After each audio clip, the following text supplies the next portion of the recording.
Yo, chat.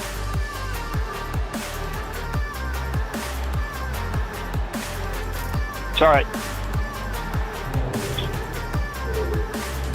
Gotta open the chat. Gotta talk to you guys. Next stop there.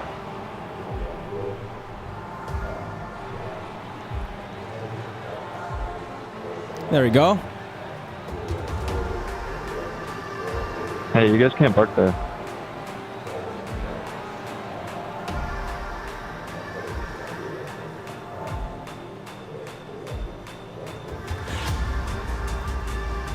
I don't know why my monitor settings are all over the Even an place. Italian would park I was there. testing VR for a YouTube video, and when I came back to monitors, it was working fine, but now it's a little bit all over the place. I'm gonna fix that real quick, and then we're gonna start driving. You guys can hear me all good?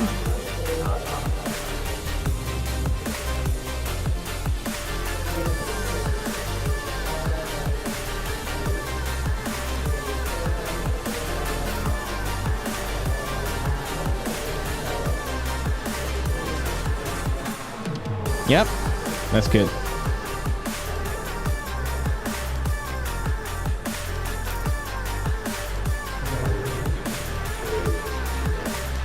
All right. Seems like everything is working.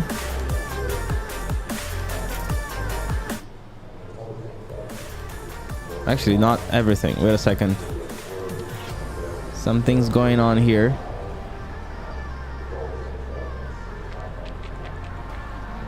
Actually, no, yeah. You should be hearing everything.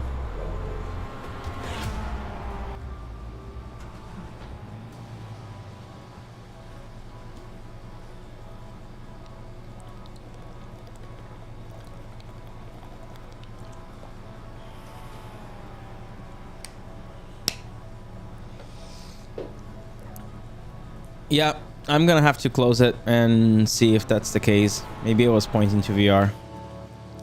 Yep, it was. It was. It was. I was thinking about that. Thank you. How's it going, man? How's it going, everyone? You aren't doing the 6 hours? No, we have a very important event right now, which is the Motor Racing League. The round 4 with all the Motor Racing Academy members. Hundreds of people driving together. Did you win the Radical Drivers Championship? Well, we're gonna know in 2 weeks. I just bought the tickets to fly to California. It's September 26th. That's our next race. Last one. We're many points ahead. All we need to do is start all races and finish in the podium. P3, P3, P3. I think I'm champion. It's just a matter of like consistency now. I think we're good now.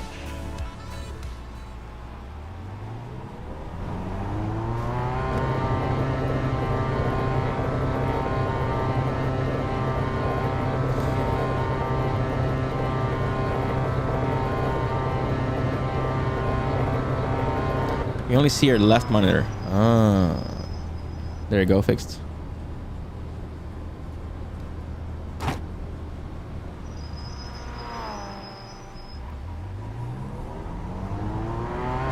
Is my paint right? I should be in a golden car. What is happening? Oh my god. Trading paints, come on. Work. Why is it saying that I'm using this one? I'm not supposed to use this one.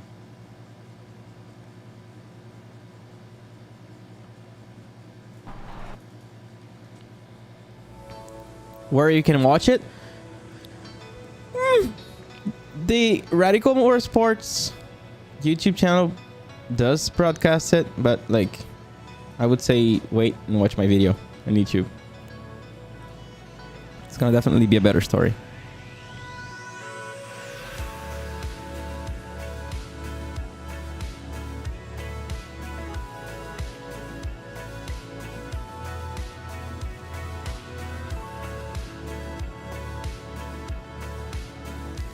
I really want to know why my car is not showing up as gold.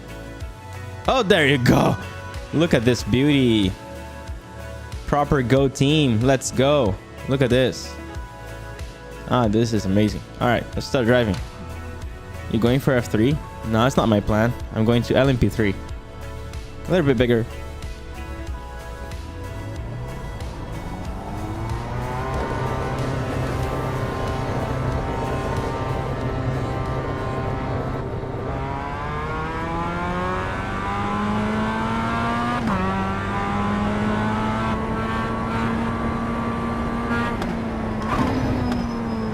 Essa skin tá linda, né? Porra.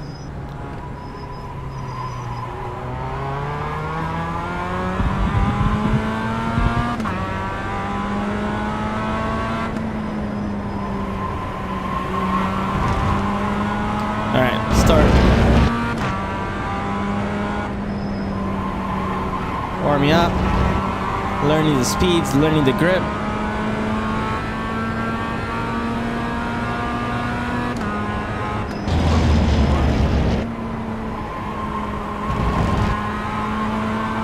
It's crazy how my way of getting up to speed is now so similar to how I do in real life.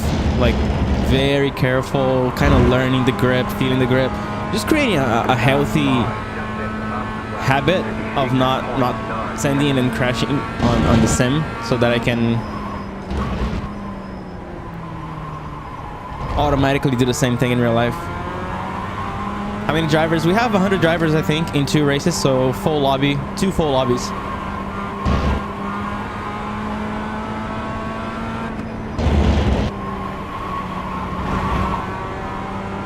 Why not Spa? Because we are following the official schedule for the Mazda to make it simpler for the students.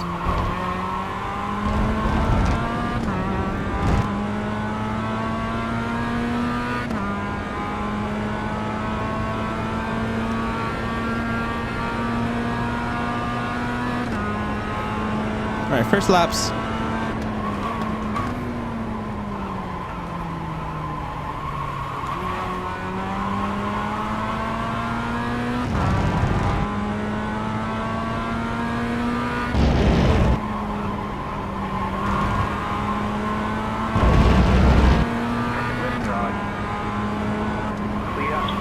Sorry.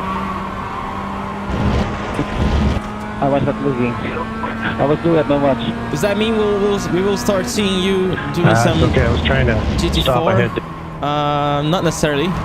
Not impossible though. We have been talking with some teams about possible GT4 championships next year.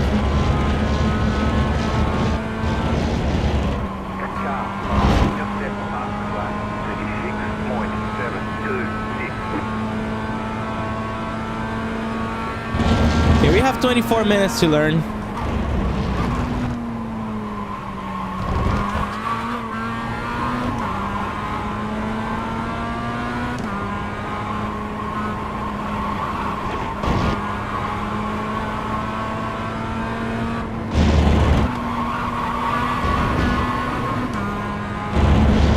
Little entry drift.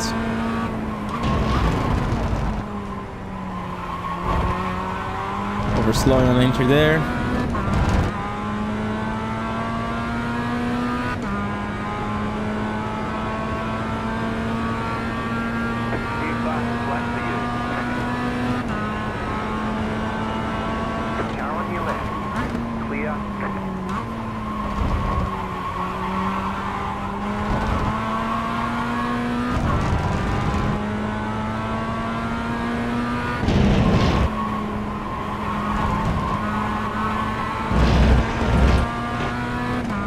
Oh, we forgot one thing.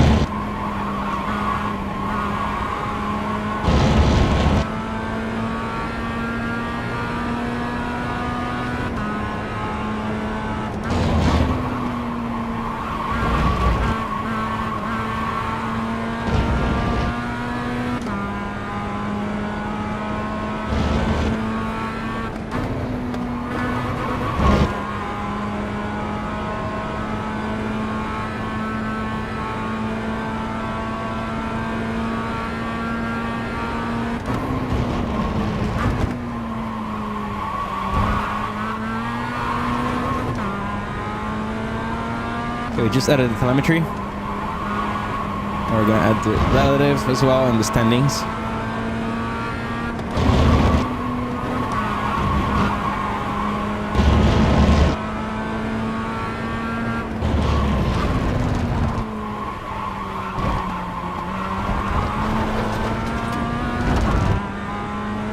Standings and relative. Okay.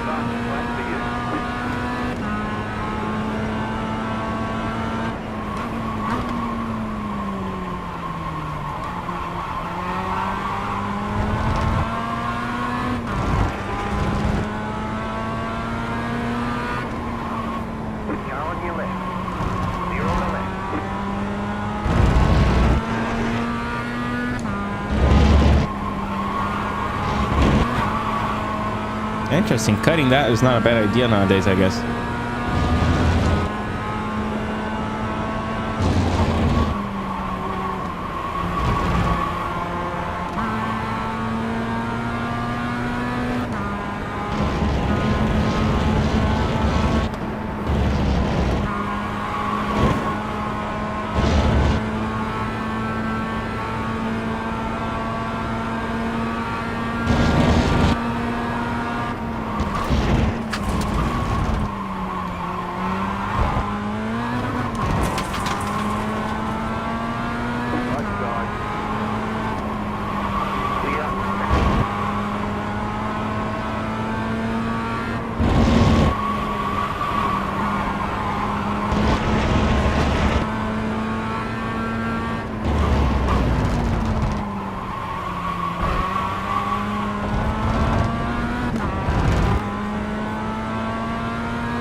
All right. Just need to find one second. But I have got so much traffic so far.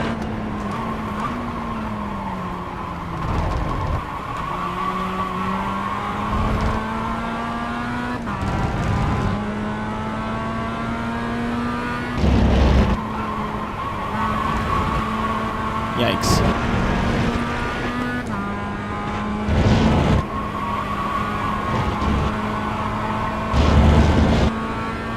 We're getting there.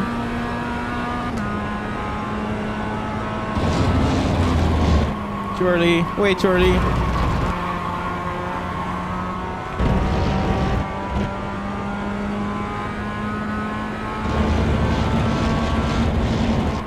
Too late.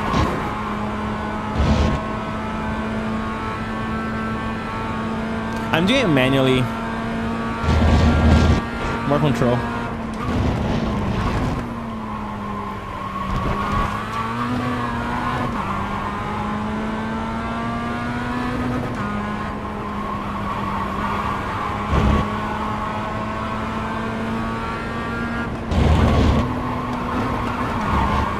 Guess it should be third.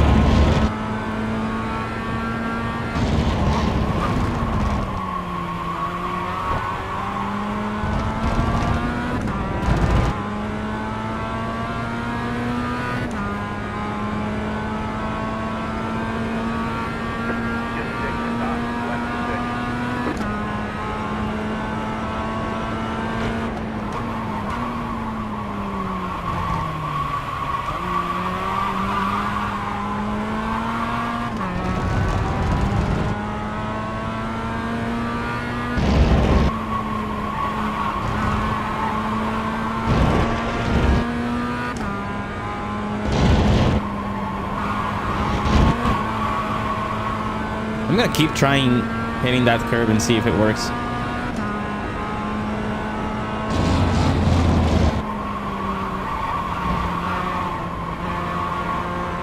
I guess this should not be third.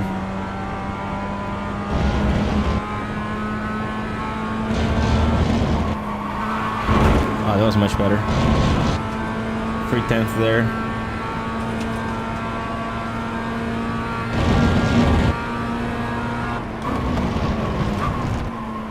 Still too early braking.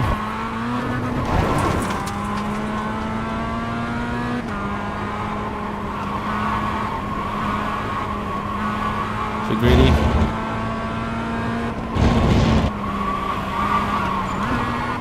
That should be third. Okay, we're learning.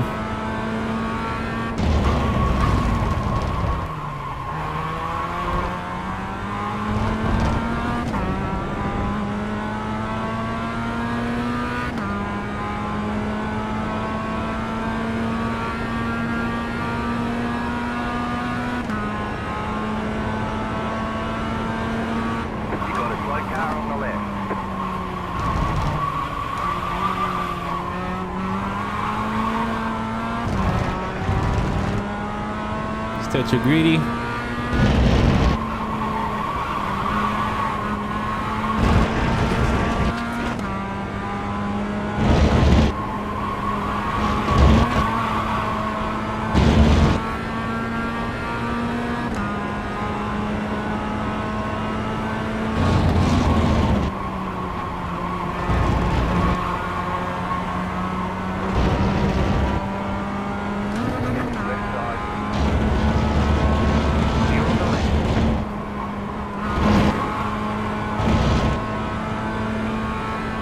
Stream frozen?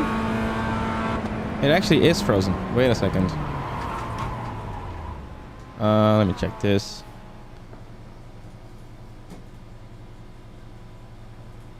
The whole thing just froze. Car 14, just set the fastest lap. 36.3. It was not the stream, it was just one of the OBS. So let me try to fix this. Yeah, because the audio... So this is a dual stream, dual PC streaming. So what we do is I have the audio goes to the other PC and the video goes through the capture card, but my OBS just died. But the other OBS on the other PC is the one streaming, so it's capturing the audio but not the video. So I'm just trying to fix this real quick. I don't know why it broke though. It's not supposed to happen. This is a freaking 4090 GPU.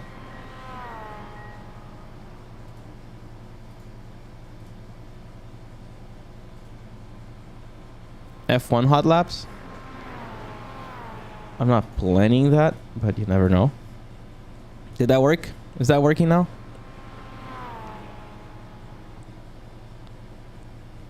Okay, could...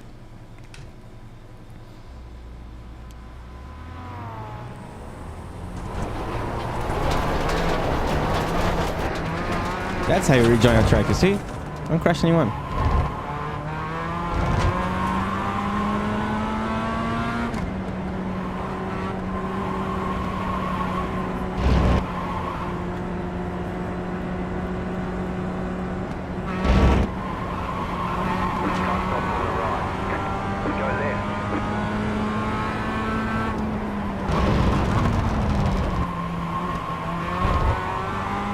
Let's go.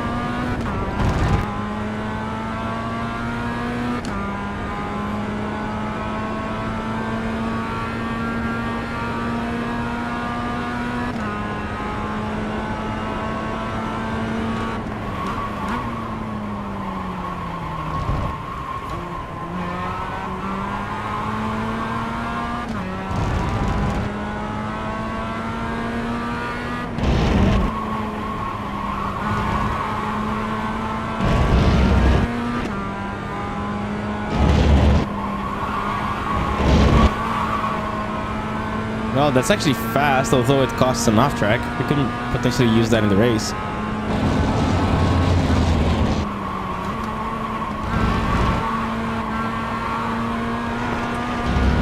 And definitely second gear here.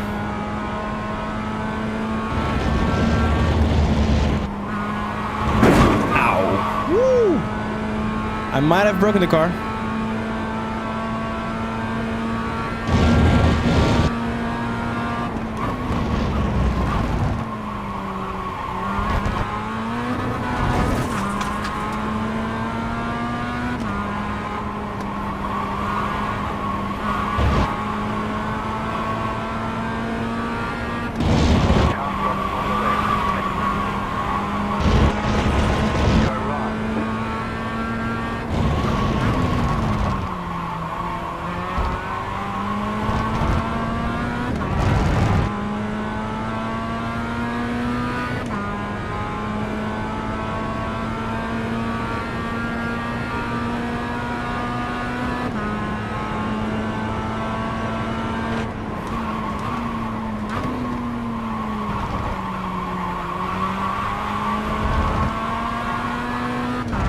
was a big slide.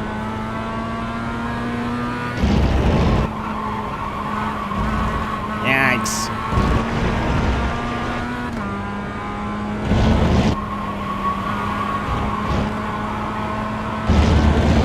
iRacing is definitely not free, but that's because it's not a game. It's an actual simulator service that people use to practice to real-life racing. And it's the most realistic, best service out there. So it is expensive. I remember when I was a kid, I struggled to get iRacing. I had to ask for my parents big time because all I had before was Assetto Corsa. But it's definitely worth the investment if you dream of being a racing driver in the future, man.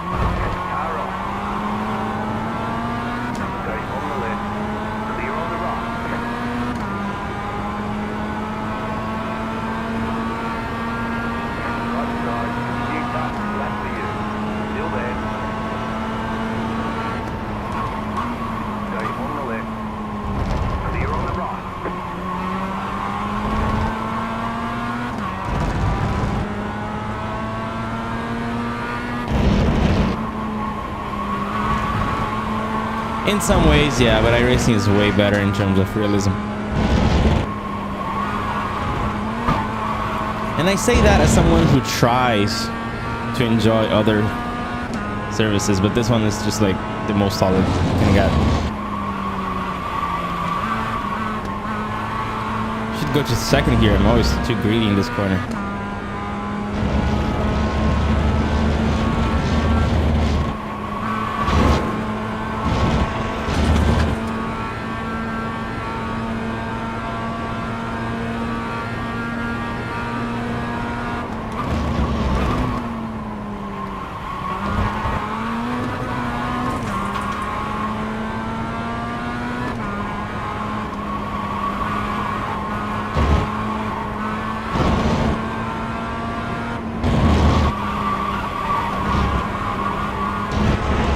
Too greedy.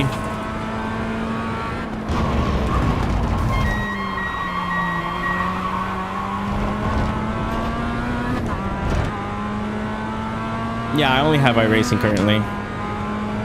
Especially because of high-level coaching, I prefer to just focus on iRacing. Sometimes I use AC when I'm preparing to real-life events, but it's very rare.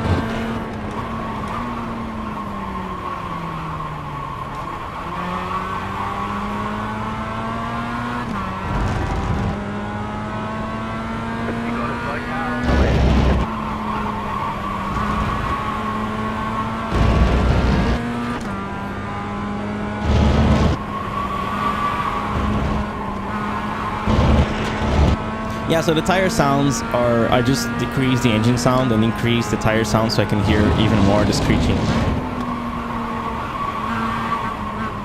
My tires are completely gone right now. It's been 12 laps.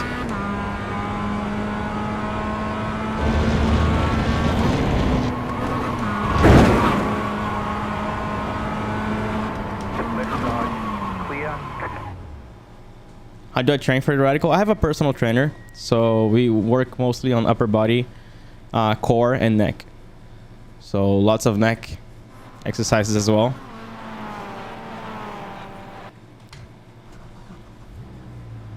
I see. Yeah, let's keep going.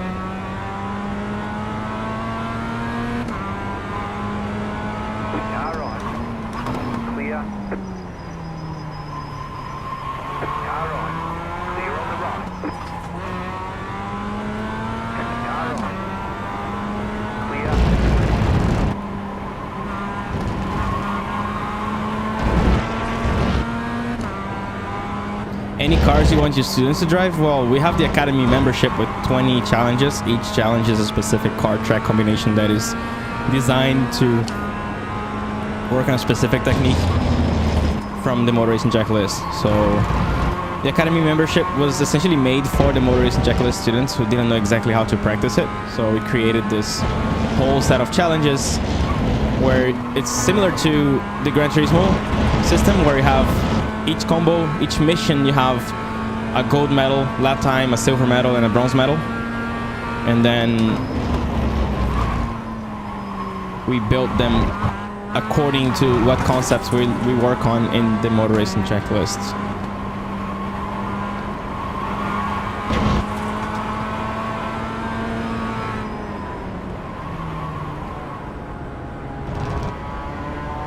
How many Gs? 2.7.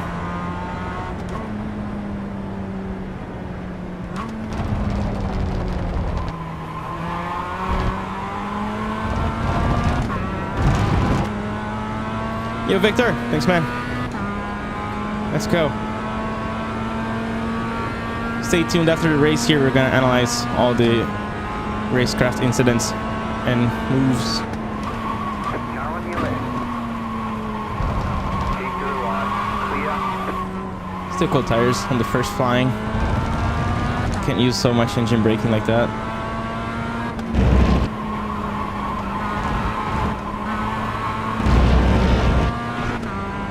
How many students? Around 6,000. If you combine all courses, 7,000.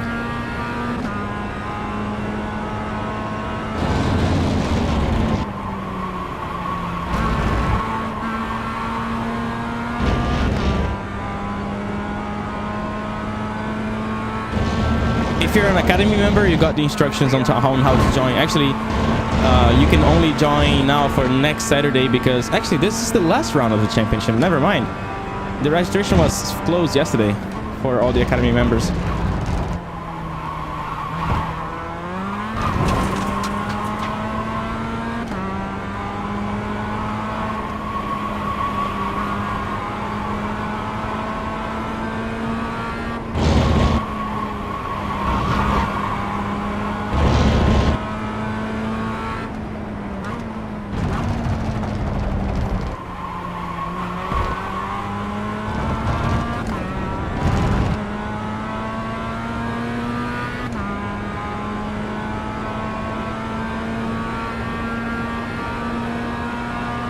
No, I can't compare myself to Senna. It would be very stupid.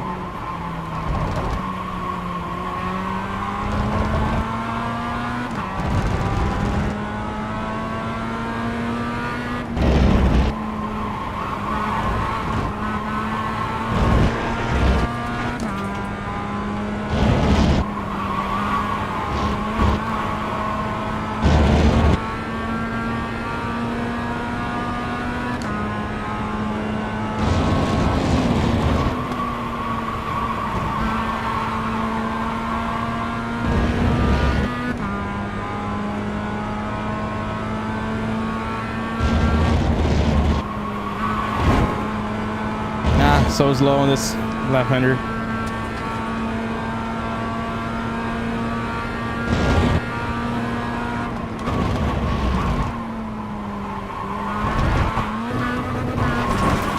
say you come to court. You'll have to slow down and give us a time go.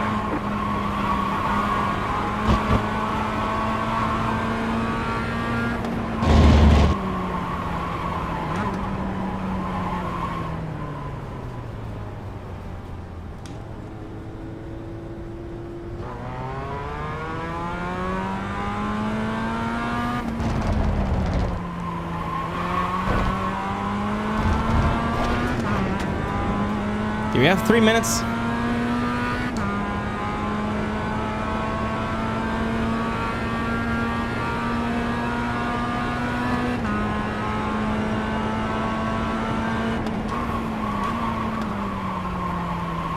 got it. Slow car on the right. Go left.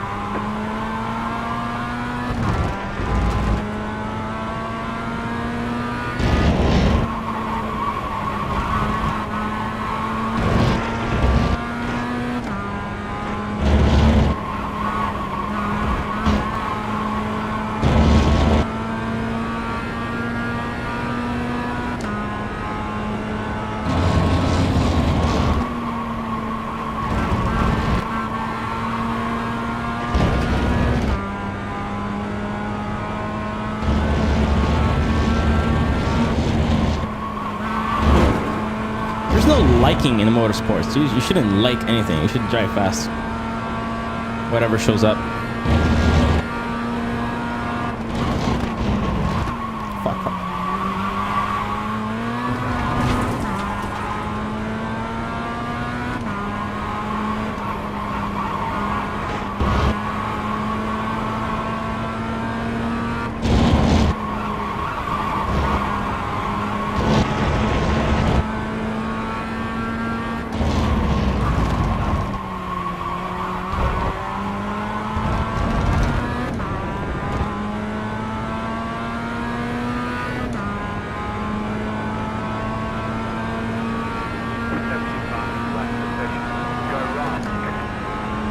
One minute for quality.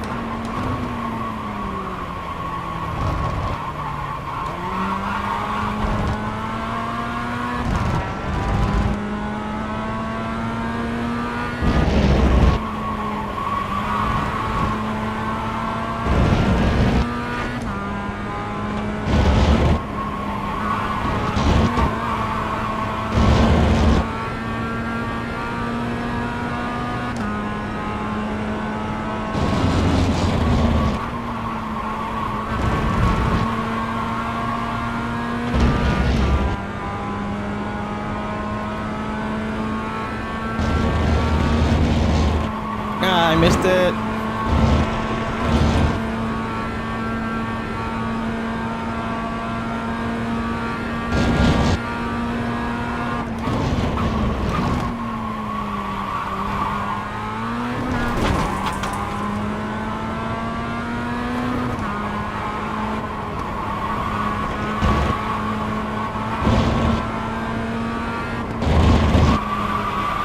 No, no, no.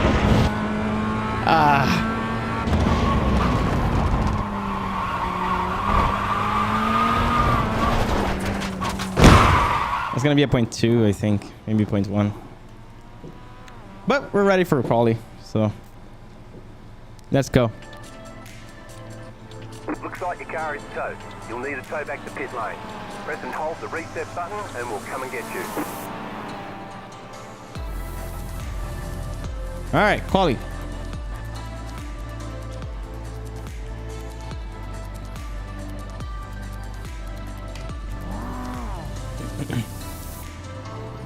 Brazilian laugh. Wait, this is open quali. Holy.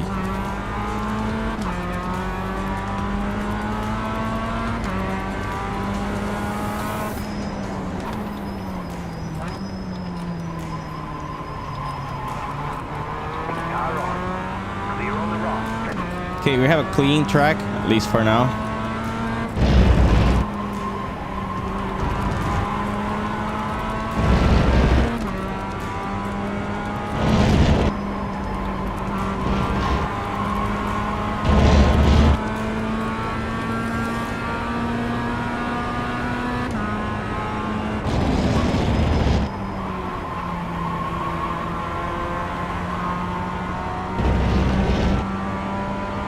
Sou brasileiro, caralho.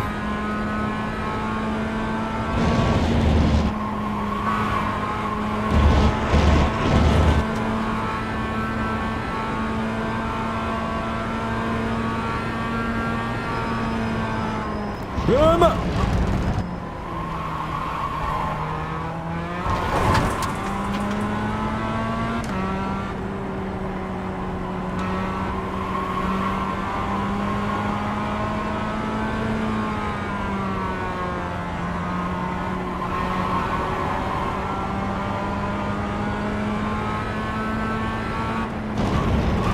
Green flag, green flag.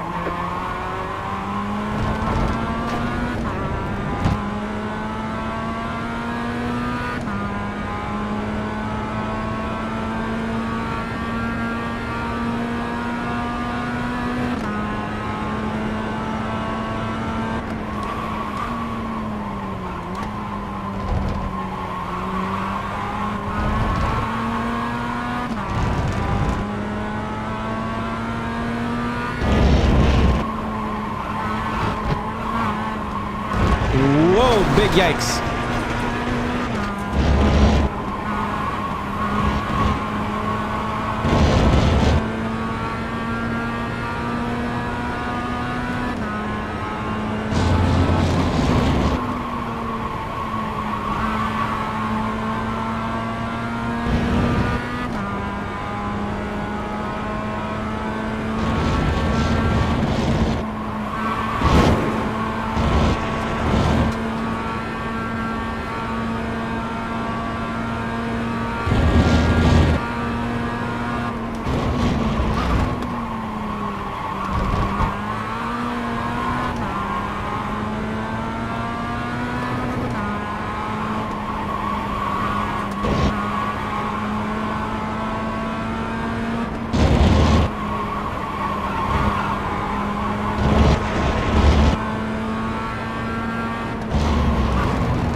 No.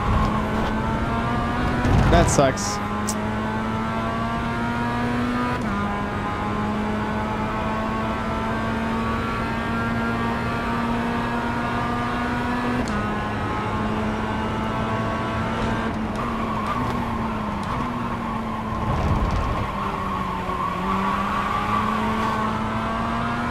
No, Tobias.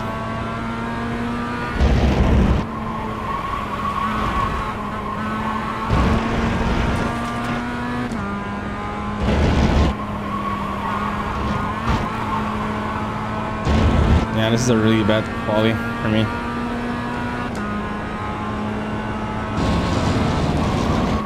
Very bad, very bad, very bad. Oh my god. That's it. Lando Norris vibes today.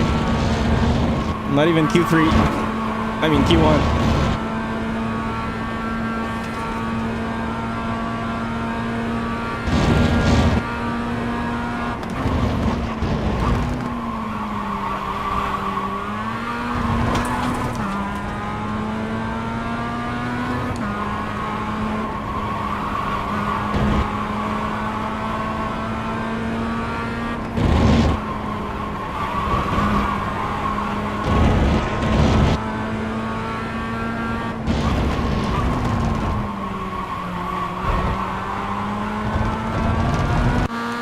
Oh my god, not even that.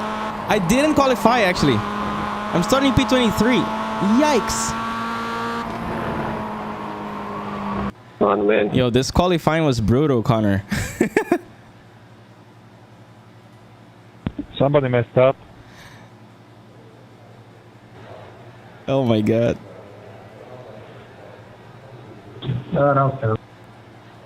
We had one lap. We had only one lap. Kane complaining he's New York's full.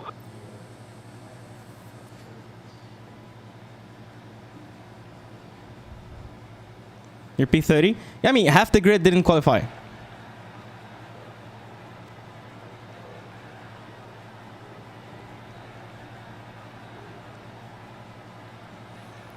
Yeah, it's gonna be intense.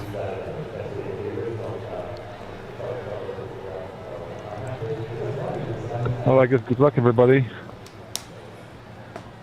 Good luck.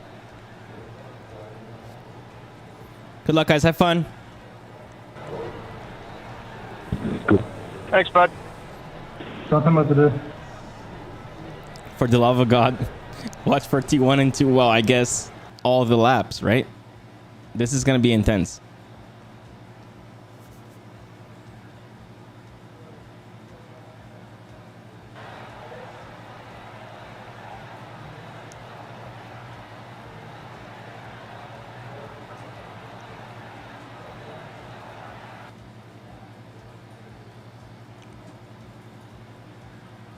All right, let's go.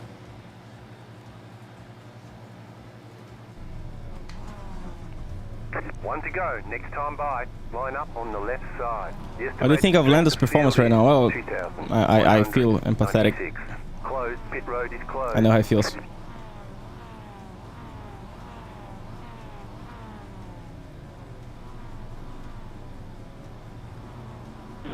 Air temp is 69, guys. Nice. Nice.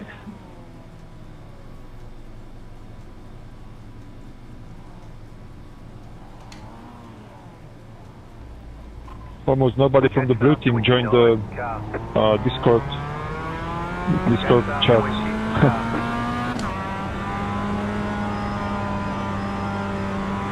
Yeah, I'm in another one for the Indy 6-hour. Go white team.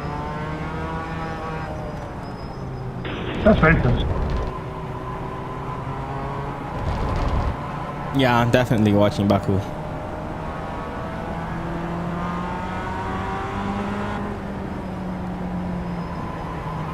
All right, here we go. Objective of this one is to get a top 10. Because if we get top 10, we can win the second race by starting first. So we're starting P23. Our objective is to make 13 positions. If we can make that happen, we're happy.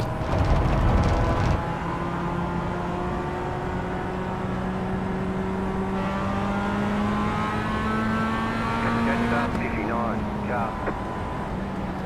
6, 7, 8, we are 3, black car. Let's try to survive. Agreed.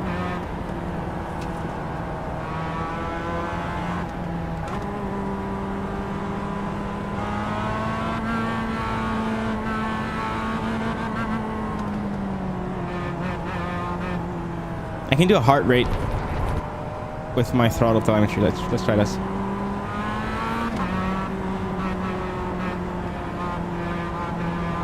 Okay, stack up, everybody. About to go green. Let's Stay go. focused. Race car is off.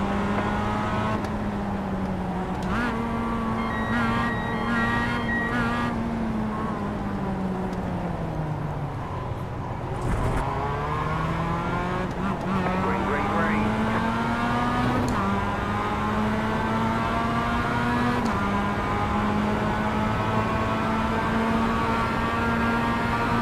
Right side. You're on the left, 3 wide. Right side, 2 wide. Clear on the right. Keep to the left. Stay on the left. Still there, hold your line.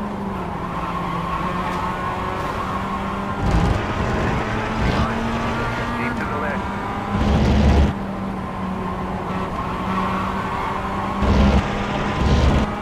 Sorry, Suleiman. It's okay, mate. No. Clear on the right. Right side. Stay on the left. I'm here. Left. You're on the left, 3 wide. Right side, 2 wide. Clear on the right. 3 wide on the corkscrew.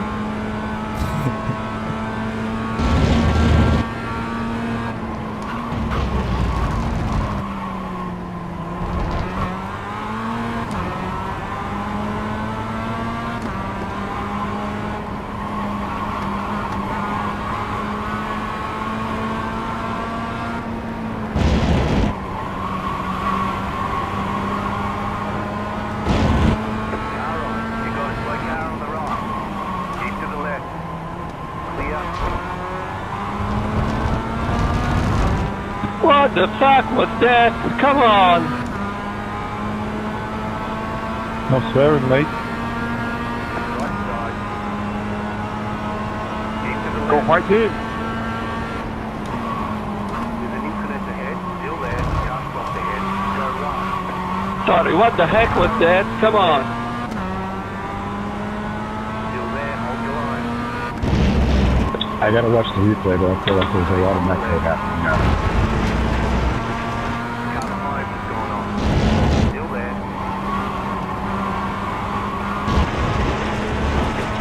Clear.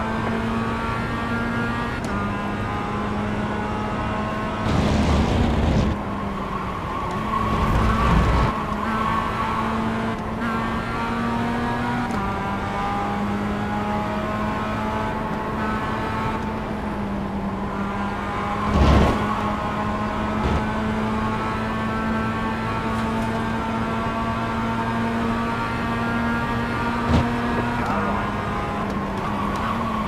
Still there. Hold your line. Right side. 2 wide. Stay on the left. Clear on the right.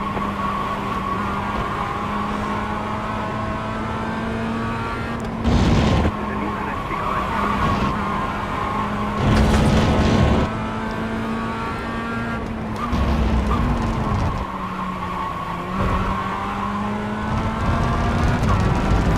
Yeah, that was a...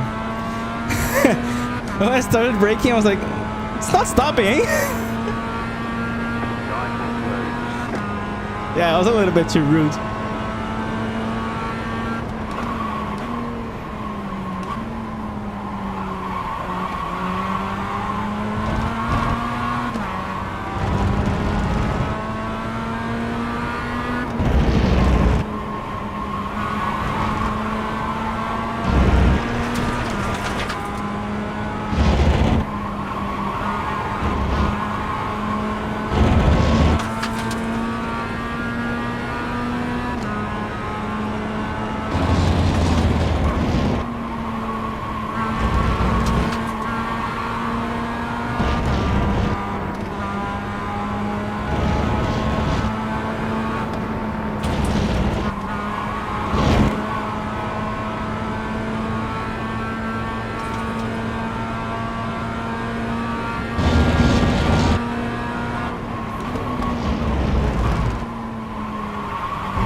Okay, we're P11. Objective was P10. So Kane just did a 35, man. Come on.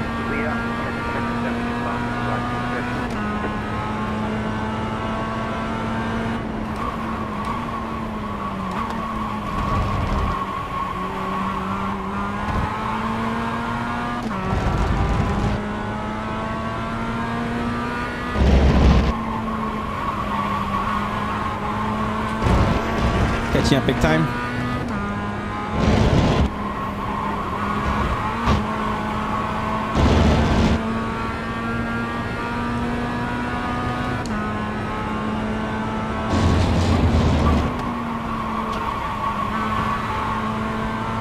Yeah, but she's low.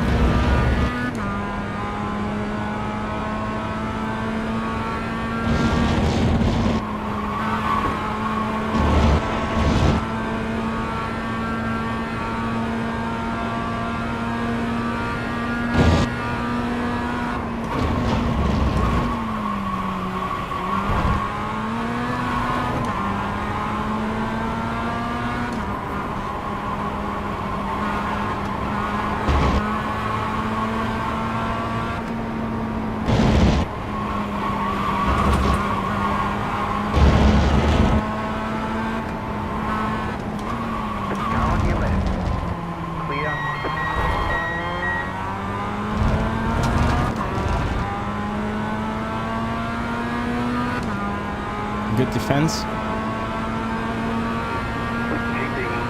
in the top 10. Left side. Still there. Clear on the left.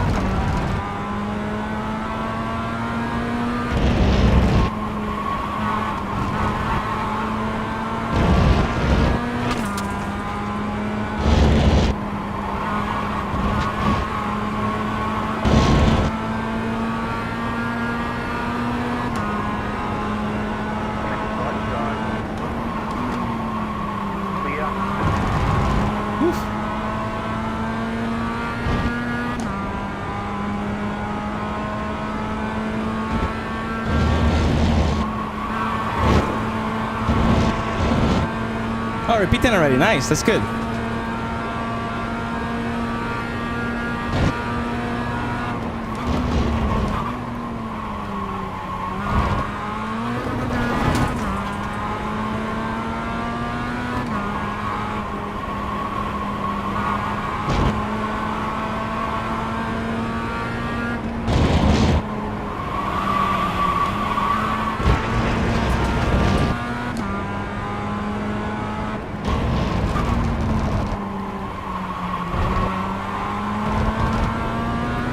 Never want to get traffic on the middle of the apex. We can potentially get this P7 here. The two guys ahead.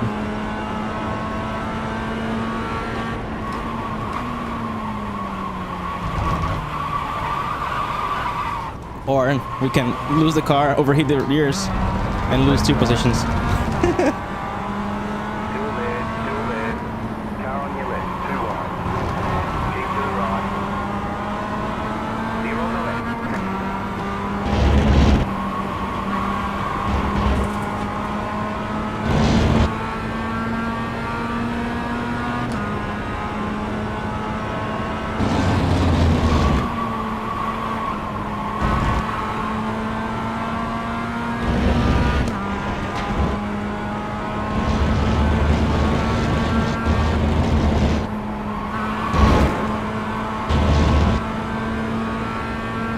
Okay, 10 minutes to go. I think I can catch the 2 guys ahead, but it's gonna be difficult.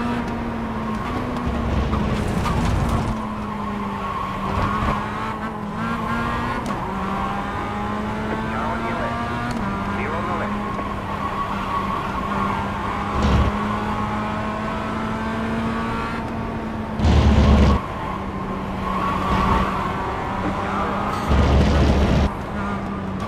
Oh man.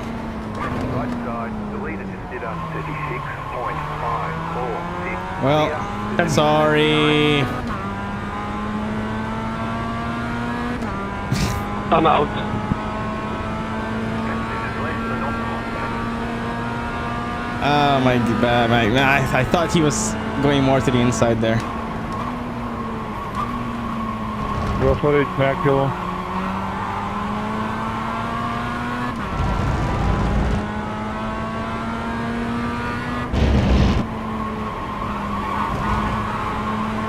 Okay, we have 9 minutes. The two guys ahead are 4 seconds ahead. Didn't even see you, Gabriel. Holy shit, Let's I get didn't the realize Delta. Go blue.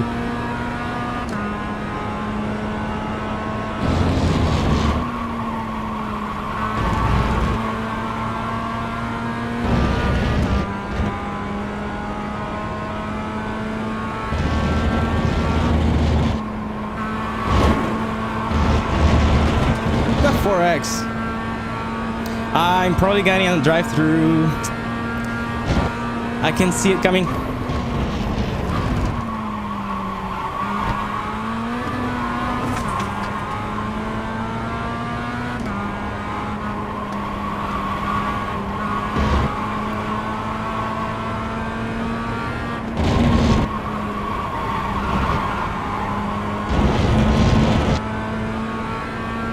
Slow car ahead.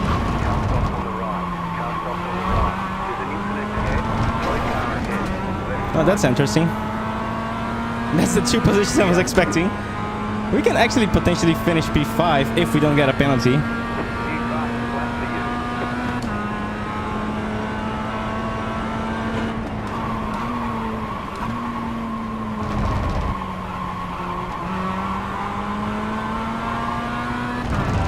you. They're right there. Come on.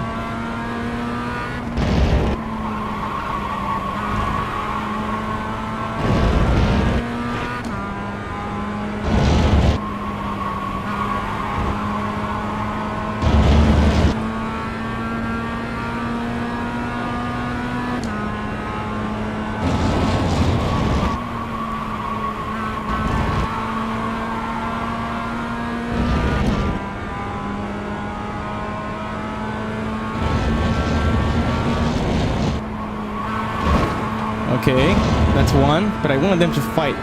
Come on. 2.8 is got to be 5. We got 1.8 seconds.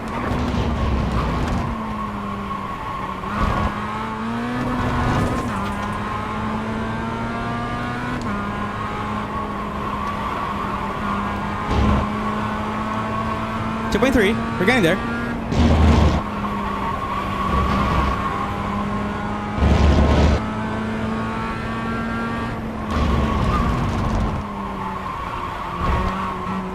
Nah. Fronts are gone. 2.0. We're very close to getting the drafts. P5 and P6 are potentially going to fight, so... Come on, Charles. Let's go for it.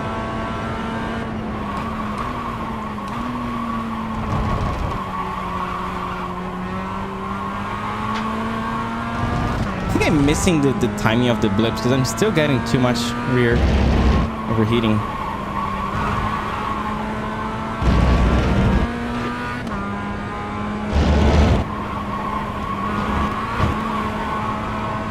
Again because of the mistake on turn 1.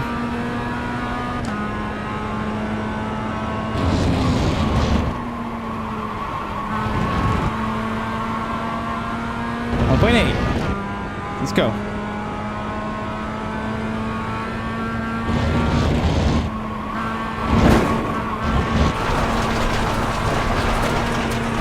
Right out.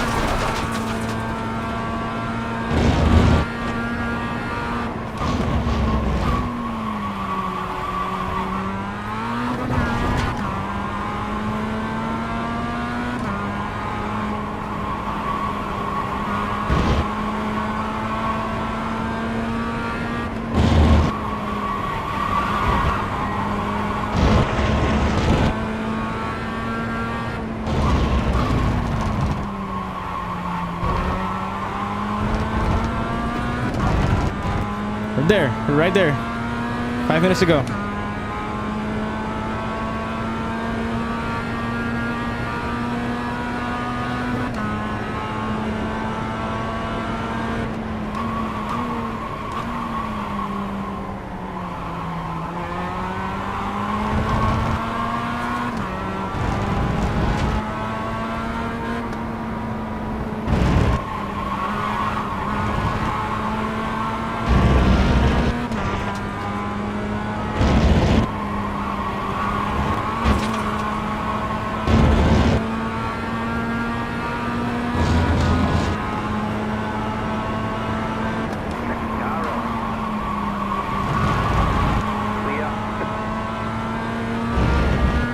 That's P6.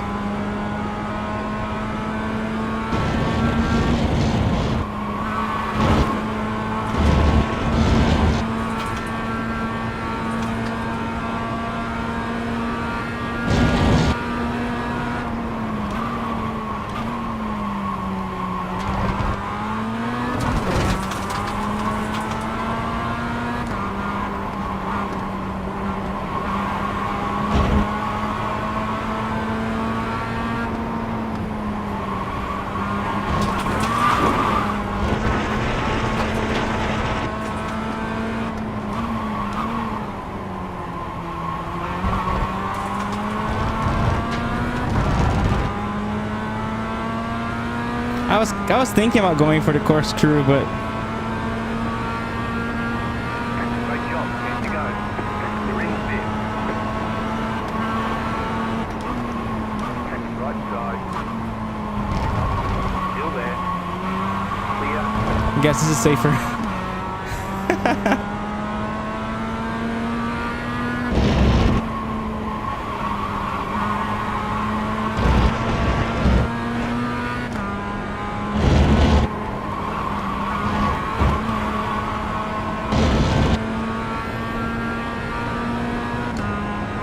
We're actually P4 now.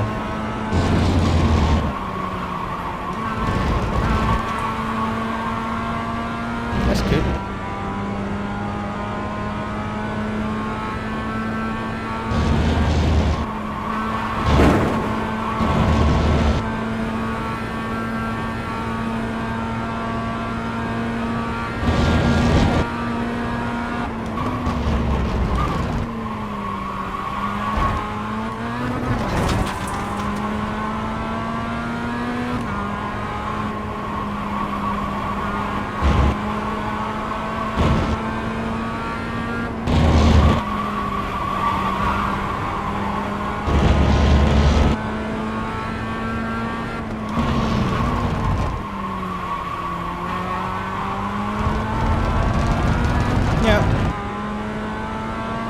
There's a 36. What's the delta to P1? You're in fourth position. Now they're fighting anything because I just got 7/10 quicker than P1.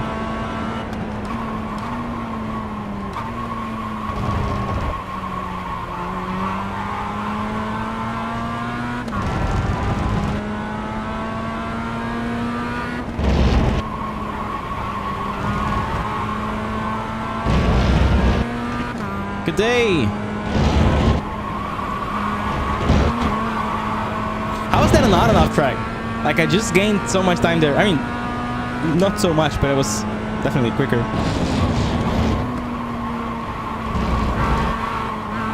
A little bit shorter in power.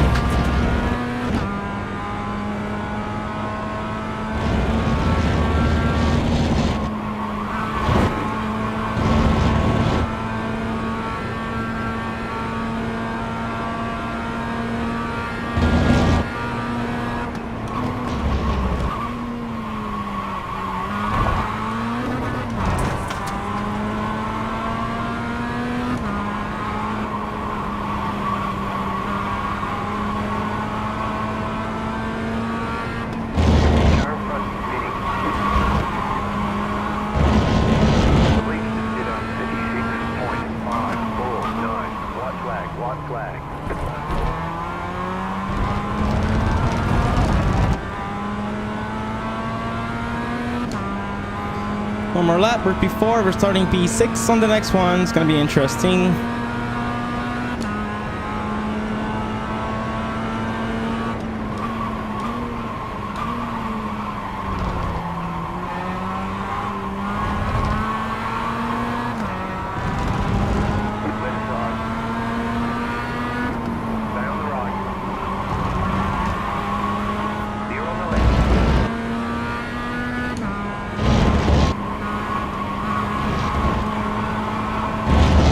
I actually think it's actually faster to use the dirt and entry there.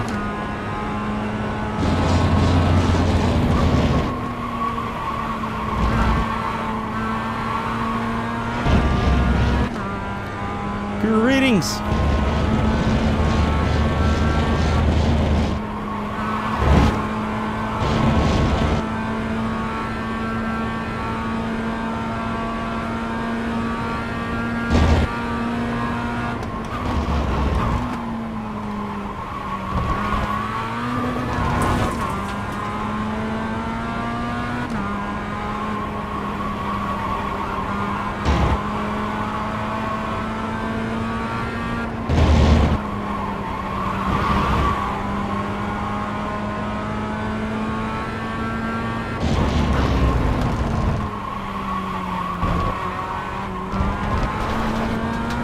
Imagine blowing up the engine with one corner to go. Race 1 done. Race 2 starting soon. Alright, there's checkered flag. I'm gonna check how I killed one of my students there. Solid work. Okay, Tony. I see.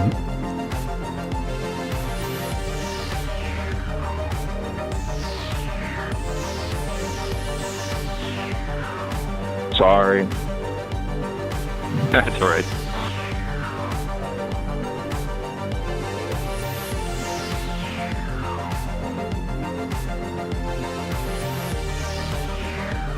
When did I kill him? Oh, that's practice. Yikes.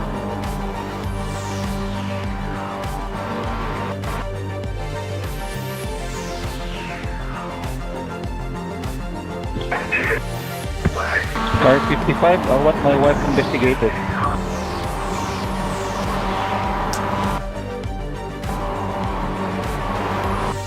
Yeah, that's my fault.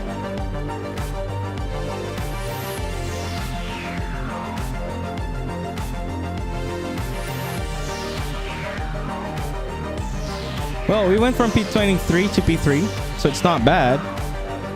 But I killed someone. So actually, the beginning was pretty chill. That I can say. Like the first lap, not too many incidents. I was very cautious. We had this weird moment. Yeah, this guy almost killed me. And he's not running deliveries. Shane. Boing.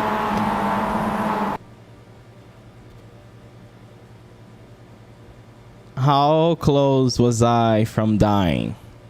Is there any chance for the race that all the judicial stuff and the complaining can stop until the race is over?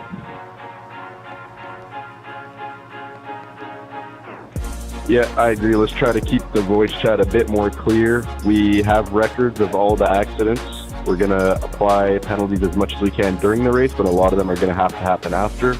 But we are getting records of all the accidents, so there's He no actually need lost the to car after. argue in the chat.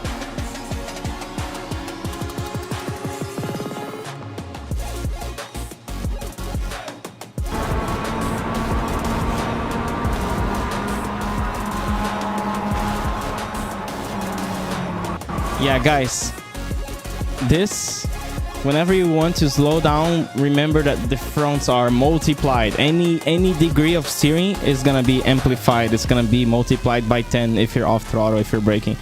So what he did here is he got a little bit spooked, and then he lifted while going left a little bit, and then he almost killed me. Woo! And then he almost killed someone. Woo!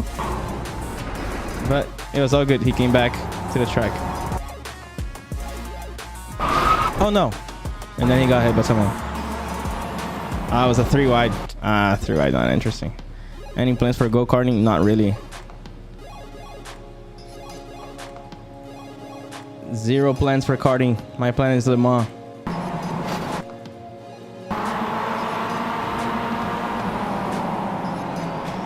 I was a little bit overly cautious too overall in this race.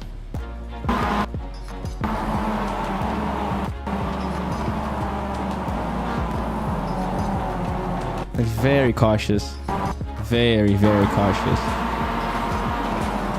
See, I saw this guy moving, I kind of reacted to it. Gave the space.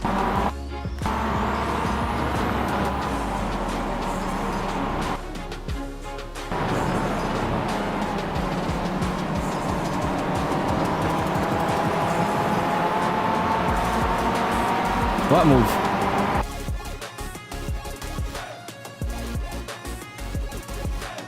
What move? I don't remember. I know we did fight, but I don't remember what move you're talking about.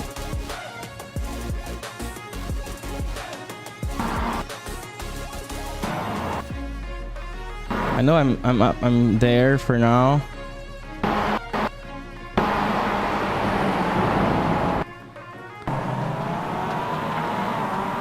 Oh, it wasn't me, okay.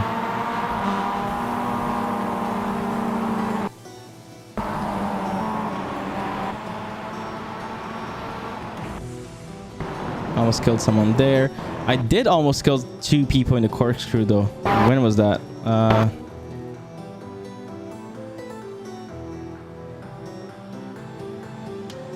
Oh, I was here. That was a little bit too aggressive on their braking.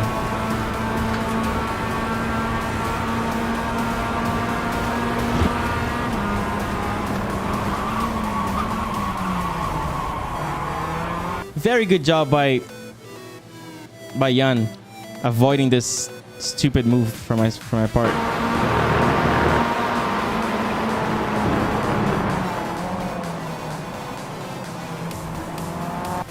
It was not a corkscrew overtake. It was corkscrew double overtake. Okay, it's even better than that.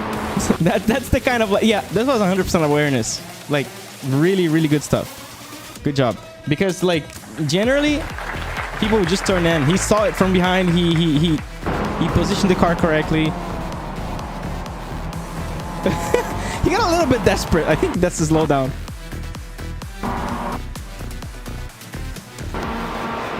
Whoa, my bad.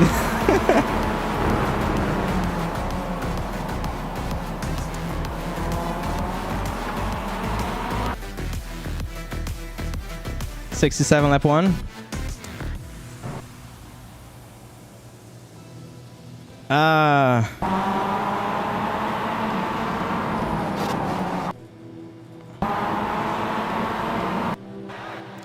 Man, that kind of situation, it's kind of like in a 3 wide, it's always a mind game. And if all 3 decide to go for it, the chances of not working generally are pretty high. So yeah, but yeah, that's the thing. Brake earlier. If all 3 think about braking earlier, they also crash. Thank you. 1 lap to green. Line up on the right side. The estimated SOF is Good luck, guys. 2,196. Pit road is closed. Hayden right and Kane, now. I'm way slower than you guys. I'm gonna try my best to crash you instead of letting you go. It's fine, I'll be hitting off T1 anyway.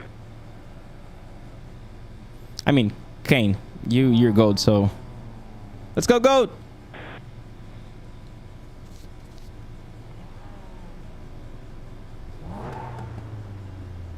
Yikes. Oh, it's not a standing start. Don't worry.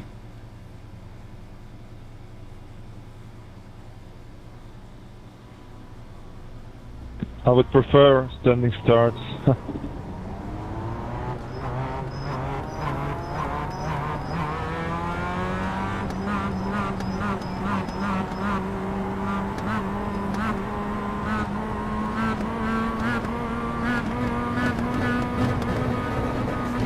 Did I make the heart rate graph correct?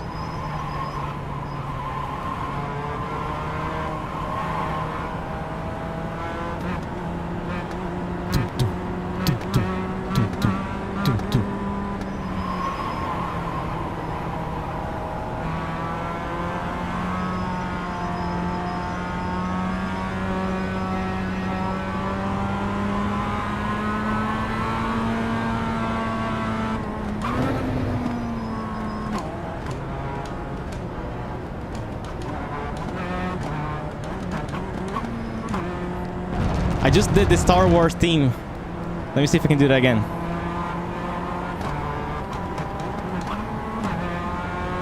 Dun, dun, dun, dun, I'm dun. loving all the gold up here.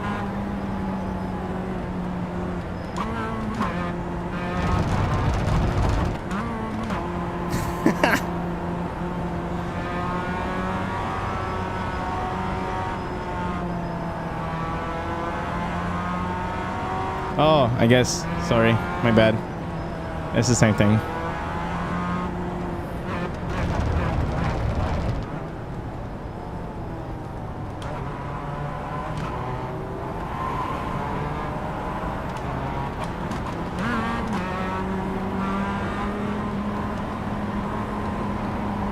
Okay, we need to get as many positions as possible, as quickly as possible, to get away from Kane and Hayden, because they are definitely quicker than us. So it's gonna be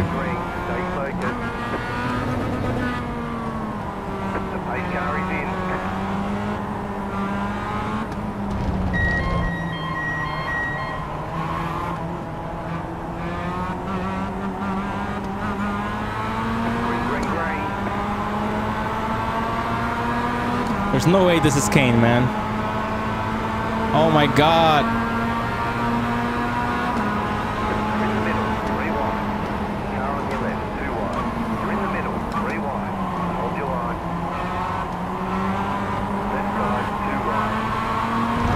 Lead has gone off, still there. Stay on the right. Clear. Car on your left, clear.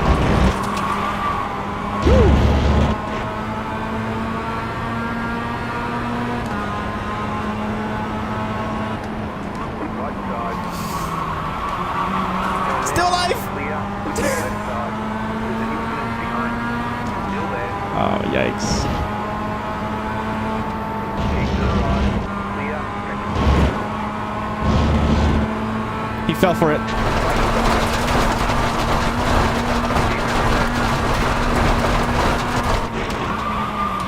Hold together, Mike. Right side. Clear. Ah, that's a slowdown. Cut that corner. We've got a slow down penalty. Let's keep following Kane. Stay on the left. Clear. If it wasn't for the slowdown, I would have a chance to make the pass on the outside. Yeah, I was just like joking around with Michael. I wanted to pass him on the grass, on the gravel. Come on, man. That was so unnecessary. Michael was like, no space for you, my friend. And I was like, okay, we'll use the gravel. Oh my god, people are like killing themselves right now. I'm upset. Damn, too much gas on the final straight.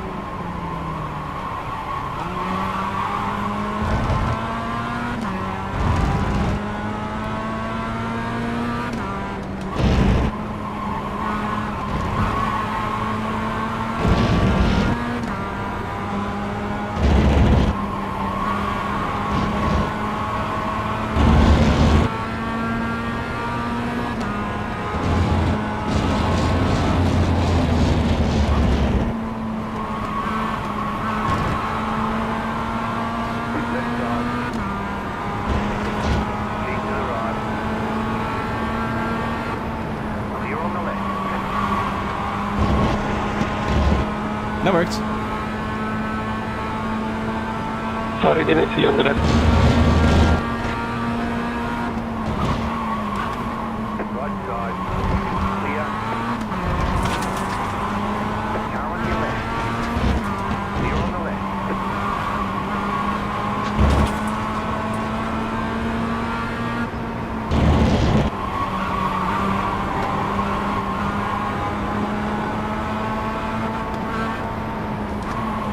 Car on. Still there, hold your line. The draft, Hayden. To the left. Still there. You're in fifth. Stay on the left. I'm here, Mike. Clear on the left. Right side. That was so bad for him. On your left. Keep to the right. Clear.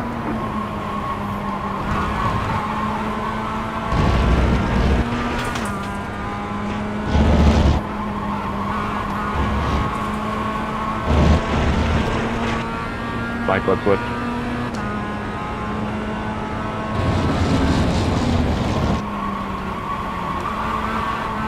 Ah, the understeer on exit here is always terrible.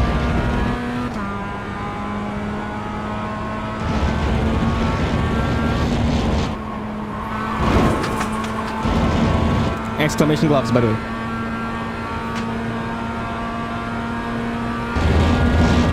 Thanks, Gerhard.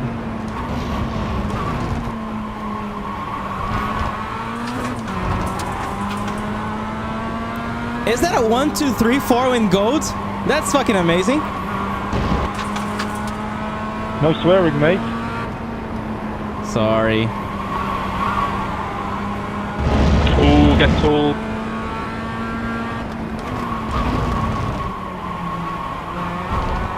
Oh, never mind. That's 1, 2, 3, 4, 5 in gold.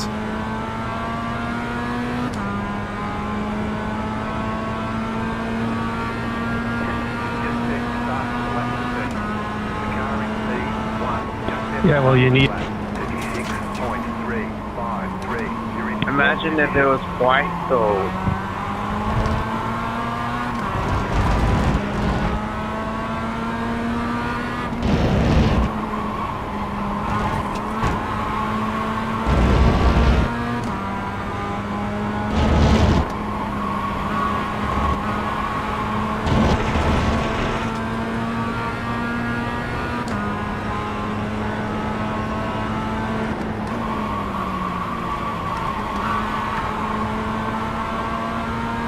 Oh my god.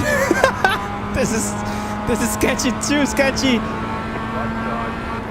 Clear.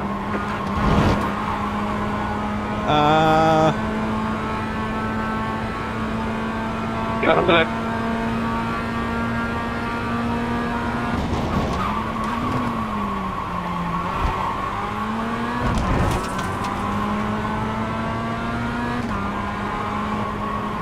Sorry, was too slow.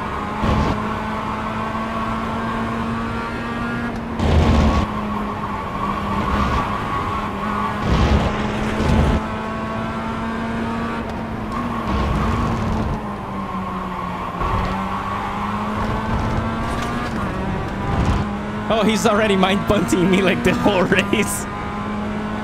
You're so going down. Thank you for the trust, Brian.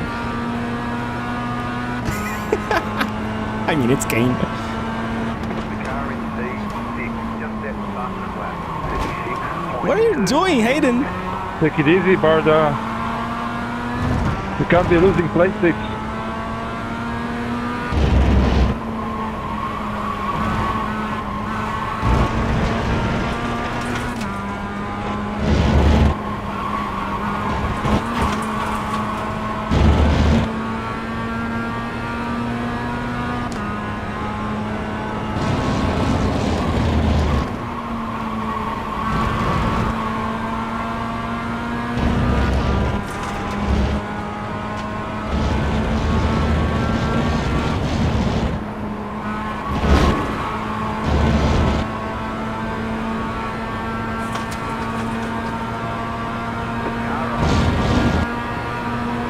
Keep to the left.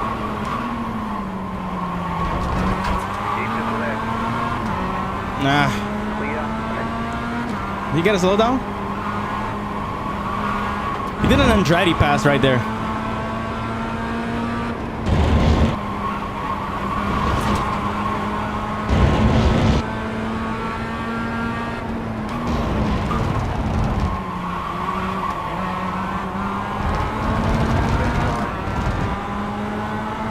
Stay on the right. Car on your left. Too wide. Clear on the left. Nah. C1. Just set fast and flat. Nah. 36.1. Come on, man. I don't know if you guys noticed, but like there was Almost an killed me, Andretti Andrew. pass And keep right squeezing there. people at that corner like And that. then I don't know if you guys remember the best final lap of battle ever in GT2 back in the 90s, I think, or in the year 2000s. And there was a Porsche fighting with a Corvette, and they had the same crash at the end. I'm gonna show you guys the videos after. Whoa! Okay, so we have 10 minutes to go.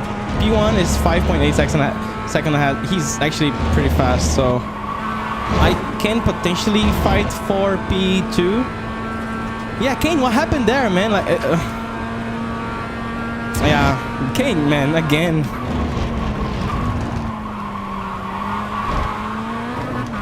I was just trying to give Hayden the draft, but he moved left.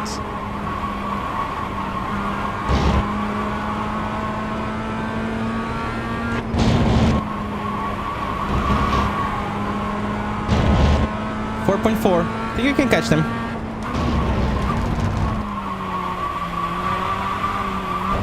Well, maybe not like that, but we can maybe. Let's go. Oh, Michael is the next threat right now, actually. Leader is running 36.758. 36.7. Let's try to do that.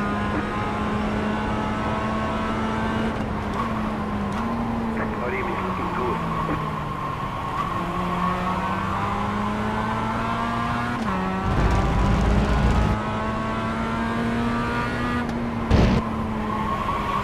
Whoa, come on, man. You can't be doing that.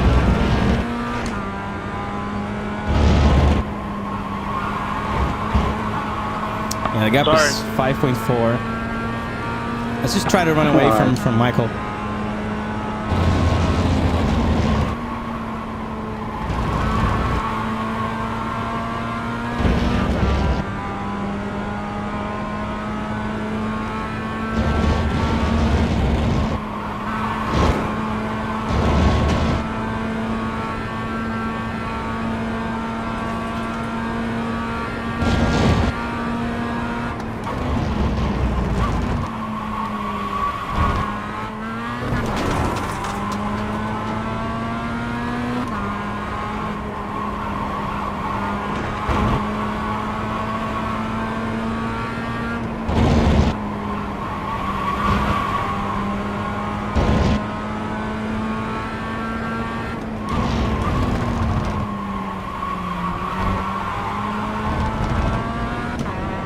Delta is 4.8. I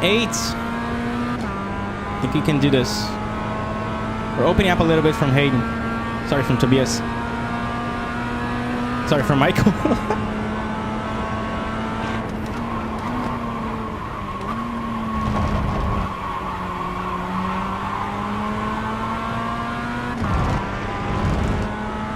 .0 to B2.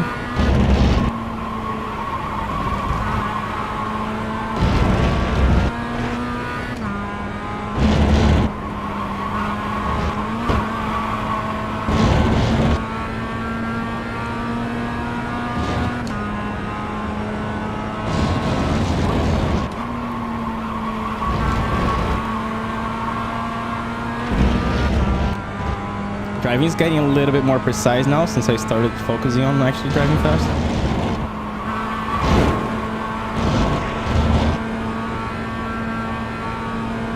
Come on, Michael.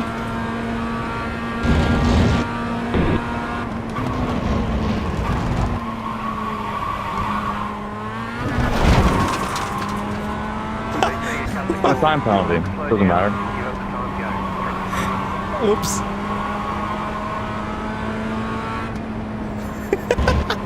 Instant karma for mocking him. Left side. Still there, hold your line. Clear. That's gonna get fun.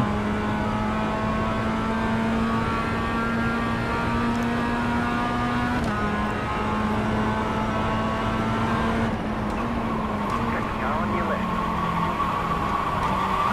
Clear. I keep trying to overdrive the outside line. There's no grip on the outside.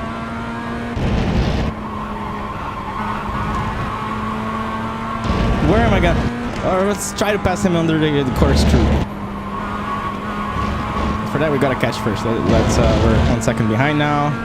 We have 6 minutes to go.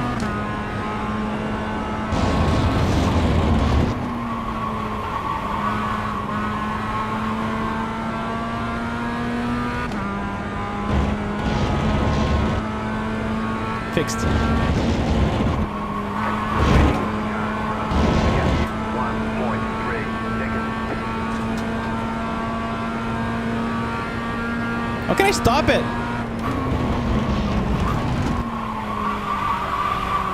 I'm trying to take this outside line too much. Come on, V-shape this thing.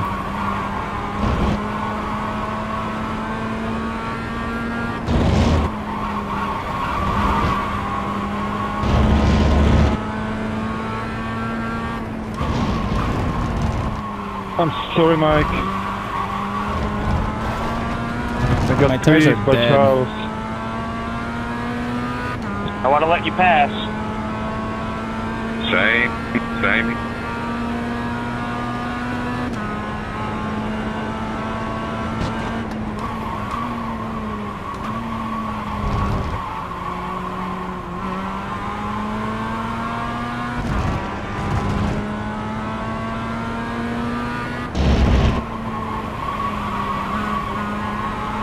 Keep overdriving the entries too wide.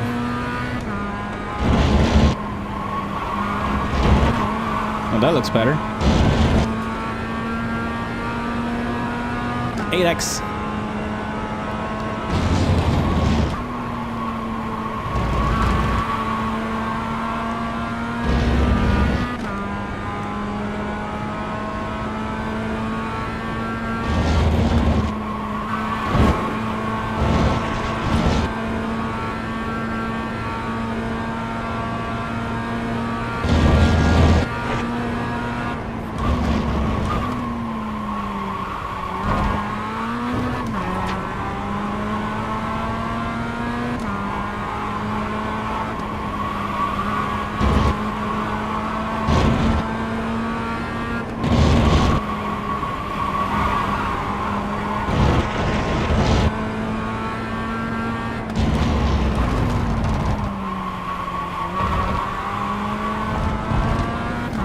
Yeah, that was half a second in a lap. But we only have 3 minutes left though. 50 go, 695.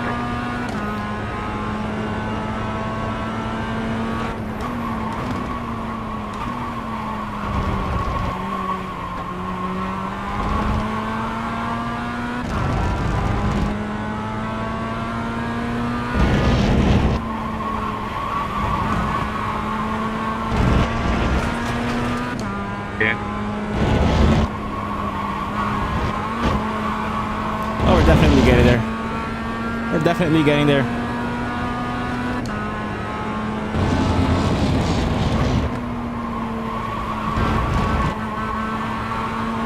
Still understeering so much in this one.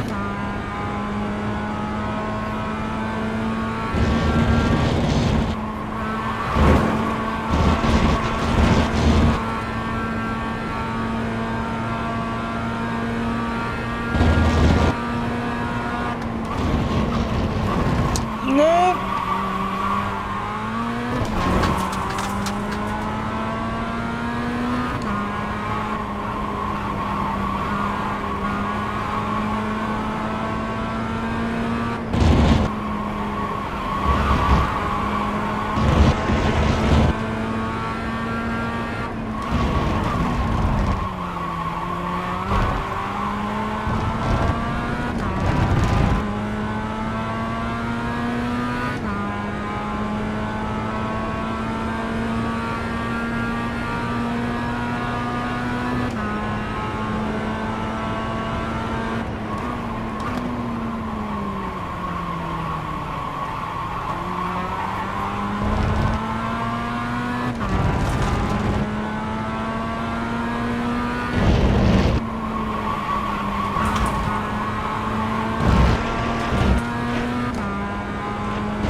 We have, I think, one more lap to try.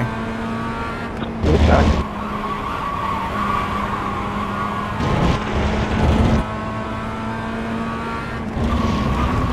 White flag this time.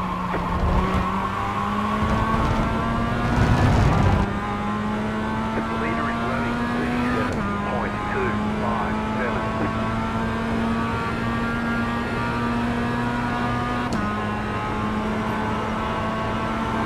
Thank you. Left side. Clear.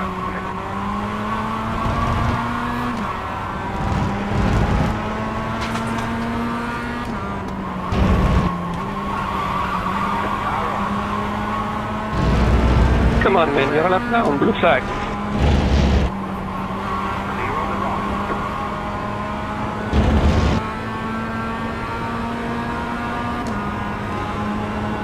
Car on your left. Thank you. Keep to the right. Keep to the right. Still there, come on. Keep on the left.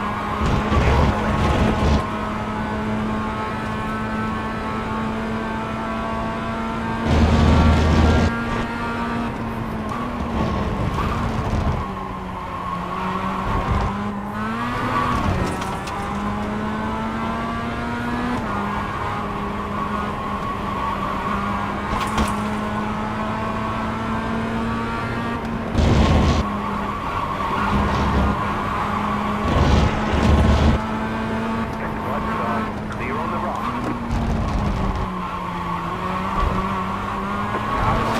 Clear. Ah, good job. Nice. Nice. Textbook defense, man. Good job. Good race, guys. All right, let's check it Great. flag. Nice. Great race, everyone. Well done, Mike. You did really well. Sorry about the end of lap 1, guys. Yeah, man. Michael, good stuff, man. Good stuff. This is true real life racing standards right now here.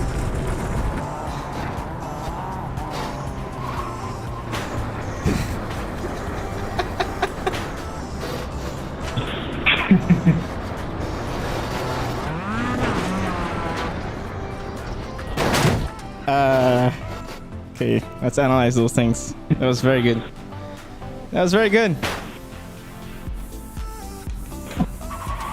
was a good race in the end, Jan. I want to report Swelio for brake checking me. Reverse checking. More like reverse checking. It was a good race, Charles, but that squeeze you did on me when I killed Mike from my team, that I didn't like. Oh, I didn't realise it was my fault. If it was, I'm sorry. I don't normally do. We have to. All good. I'll have a look. You going into that turn and you went like for your Stop to the line, guys, and bring everyone I just here to the squeezed out stream. and couldn't brake properly and hit my guy. I'm gonna go to the. Yeah, it looked like you were quite a way back before the turn, and you came in really hot. No, I was You next were to moved. you, going into that Hello. over the crest. I'm gonna go take a look at it now. But hello there. Let me just call everyone to the Okay, stream. my mistake. There was two blue cars, so you might have been the other guy. Sorry. Hey guys, as always, going to analyze the races, split 1 and 2, race 1 and 2 here on my stream on YouTube or Twitch. Thank you for participating again. We got 50 full grids X2, so that's pretty good. I saw that we had some beefs as well. We're gonna analyze all this. We're gonna try to learn as much as possible from these events. And thank you for the trust again. Let's start collecting the incidents to analyze.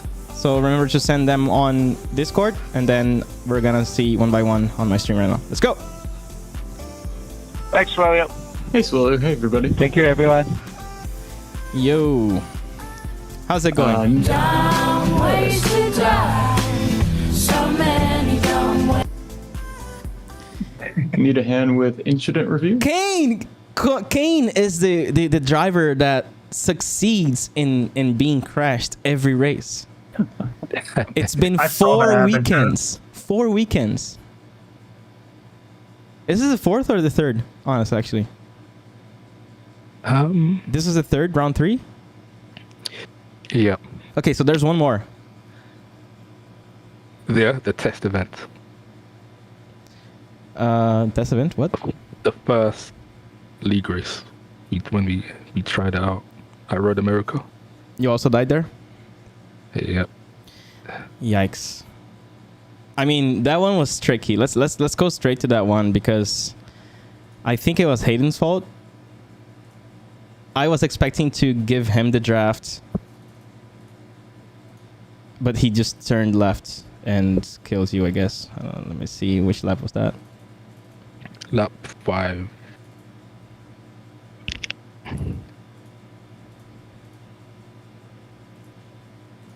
Maybe. Yeah, it was the end of lap 5.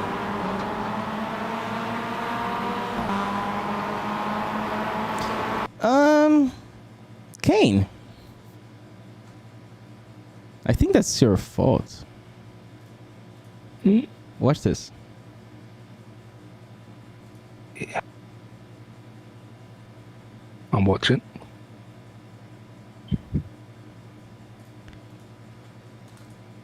So me always blaming Kane comes true. I mean, look at how much space you had. I had space, but if I hog that wall so tightly, what do you think is going to happen to the trajectory of my car when it kinks to the left? I'm not going to be able to hog that wall to the left, and I'm going to probably kill both of you anyway. At least it's us, not you.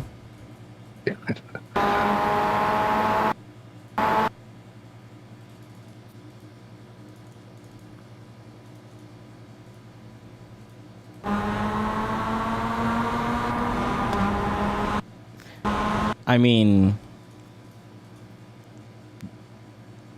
yeah. What do you think? Like, he didn't turn at all to the left. He was here, he's parallel, and then from here, this starts happening.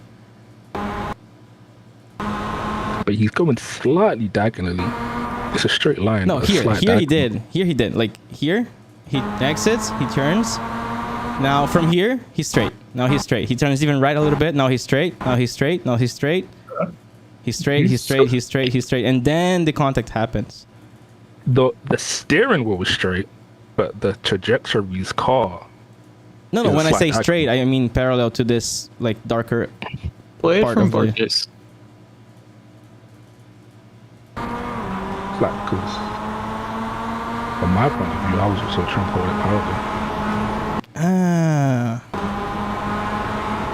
I think that line on the inside, like that dark line on the road, actually goes to the wall a little bit at a time. So even if you're following that, you're probably gonna get closer and closer to the wall. That's... I don't know. I this is the moment I like not being a steward. I don't know. What Connor and the stewards decided? Racing incident?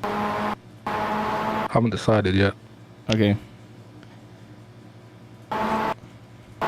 But you know, I wanted to show you guys something, because there is a similar moment like that in real life.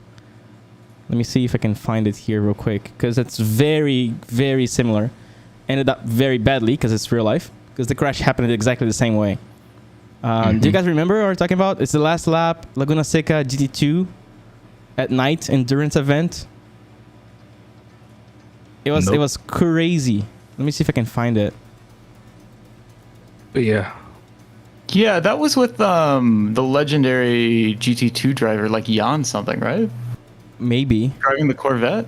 Yeah, the yellow Maybe I'm getting Corvette. the name wrong. Yes, the yellow Corvette. That was crazy. But I can't open Chrome for some reason. Chrome doesn't want to open. Because Chrome sucks. I'm Chromeless. Wait. No. But yeah, I see that incident happen all the time. It's always going to happen when the track is going slightly left, but the wall is kind of going straight. Oh, that's the one. Let me see if I can share it to you guys. Wait. Because I'm terrible with... Oh, wait a second. Just get this. This is what I'm talking about. Look at this.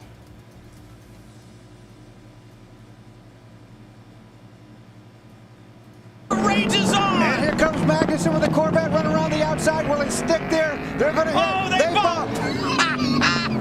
And Oh, sorry, you guys are not seeing it. You're seeing it on the stream, right? Magnussen loses that battle, drops wheels to the outside. Yep. It's not over with yet, Ron. He's got a couple more places he might be able to do something. Remember when Jörg Bergmeister was bumped off in the last lap at Sebring a couple of years ago, not having anything to do with it. He learned his lesson there. Was not going to happen, but Magnussen, No, these are he's not done. GT2s. Boy, he's got very limited opportunity. The best place is going to be into that hairpin for the final time, coming on the pit straightaway. That's his good shot. Through turn 5, turn 6, up the hill. I can't believe I can't 7, remember the his little name. It's on the right-hand tip of kink, my then the tongue. braking for the corkscrew. He's got to stay right there, and I guarantee you he'll put a fender on him this time. Last lap.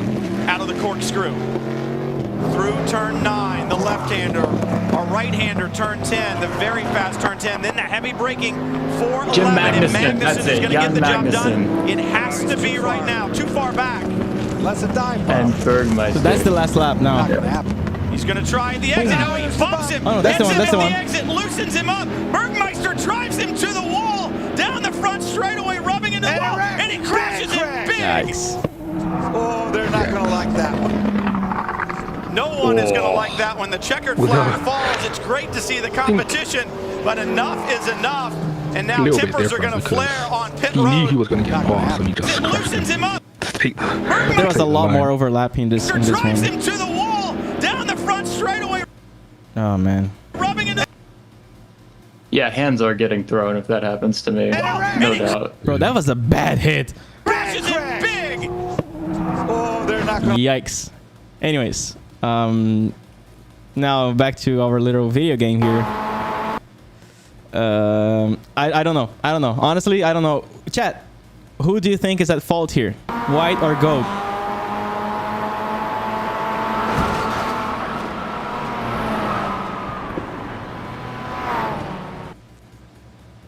My fault? I wanted to push Hayden, man. I just think you turn right, man, a little bit. I don't see it. No. No.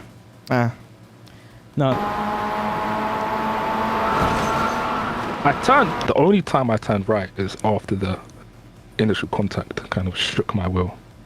I was trying to be as predictable as possible. But I knew it was going to happen. But that squeeze is never the best idea.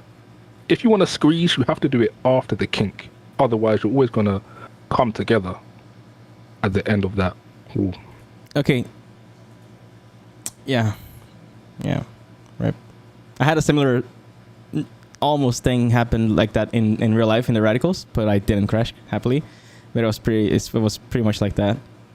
Like the way people were squeezing. I want to show you guys our last fight with Michael. That was the fight. Last one.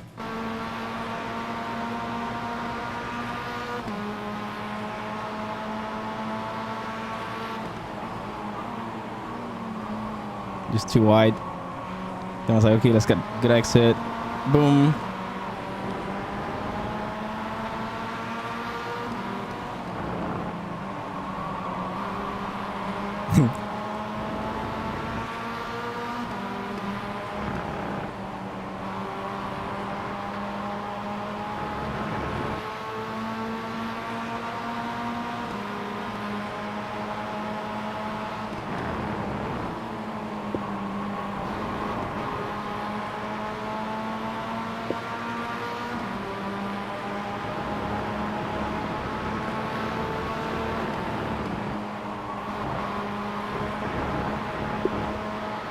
That was a nice fight, man.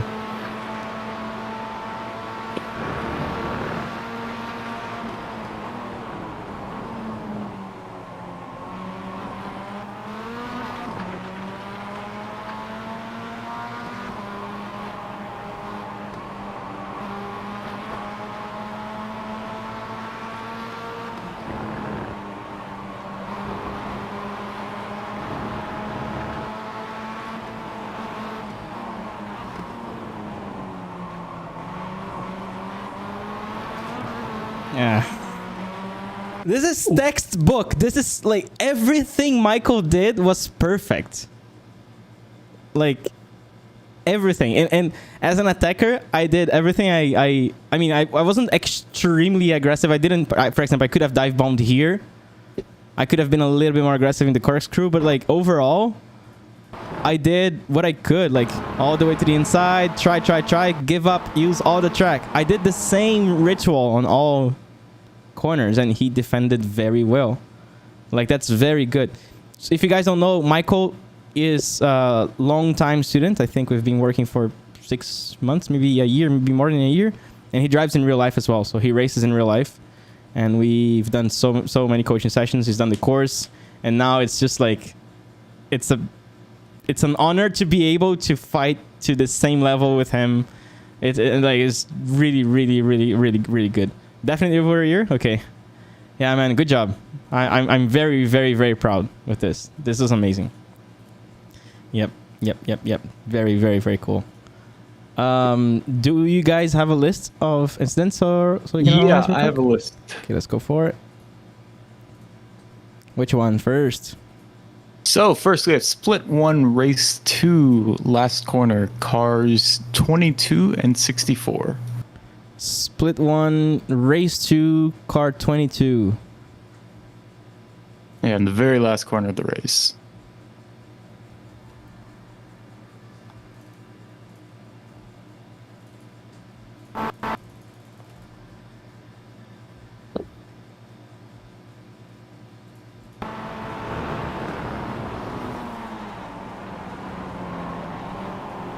What? There's nothing here. Car 22, you said? Car 20 and 64, somebody's saying. Check. Where is it?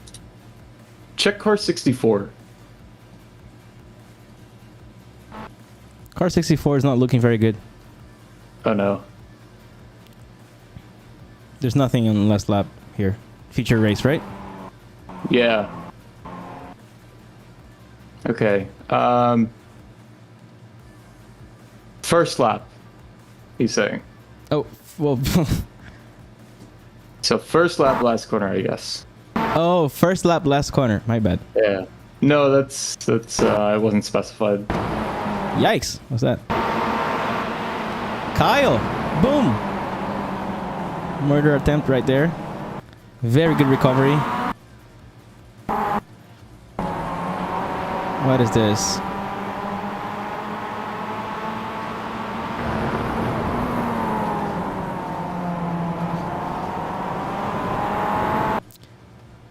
That's a Ross Chastain wall ride.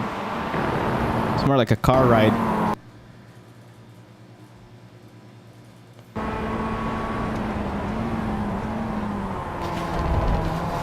Yeah, I mean, you can see the blue car's understeering pretty much right as he turns in. Looks like he just accidentally carries too much speed. Tries to make the corner, but at that point, there's not really anything you could do. The question is, if this was a surprise reactive move because he realized he braked late, then it's understandable. I remember facing this guy, and he was kind of aggressive. Aggressive is good, but if it's planned to be aggressive, that's even better. Like here, I mean, you're staying here, you're braking later, but you're pointing to the middle of the track instead of pointing. Like there's way too much space here now. And then you're not turning. You're starting to turn more or less here, but you're really not committing to rotation. And then by the time you finally start getting to turn, your RPMs are already too low, your speeds are already too low, and the car starts understeering. So one thing that you guys have to always remember in this car, most cars in iRacing, most race cars, if you start turning in early a lot, if you try to like kind of force the car under heavy braking, there's more tendency to oversteer. So the car turns more. But that tendency goes down gradually as you slow down and start getting deeper into the corner. So if you fail to rotate the car on entry, it's going to be very difficult to rotate at mid-corner, because mid-corner the car will tend to understeer a lot more. So because he had like such a V-shaped line, not really turning, and then here trying, at this point now the car is very lazy. It doesn't want to turn anymore. Another thing, Rich, man, if you're in a situation like that, cut the curb. Go all the way to the inside. Like, you just... I don't know, honestly. Like, here, Belle was... She wasn't the right line. she was kind of giving you more or less a space. You got there very... Yeah, I don't know. Brian, Kane, help me. So I don't think the gold car did anything wrong here, but I do think there could have been more of an adjustment once they noticed the blue car coming in hot. You know, what we see here is the gold car realizes the blue car is coming in and turns with, you know, they're giving enough space. They're giving enough space for a normal side-by-side. But if we take into account that the blue car has a really fast trajectory and is, even if we aren't sure that the blue car is coming into the corner too hot, we can be sure that they're coming into the corner with a lot more speed than we are. In order to avoid a crash, we're going to have to kind of realize that and give them room. And once we realize that, that gives us an opportunity to do an over-under. Oh, they're coming in too hot. Let me delay my turn in.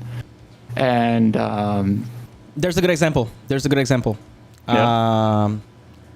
On Heat 1, there was a very aggressive driver. I think he was kind of stupid, actually. Suelio Almeida. And he did a double overtake at the corkscrew. I think it was lap 2. And the way that the drivers reacted to it was... Is it here? Yeah, here. Look at the blue car. Now, the blue car is Jan. Now...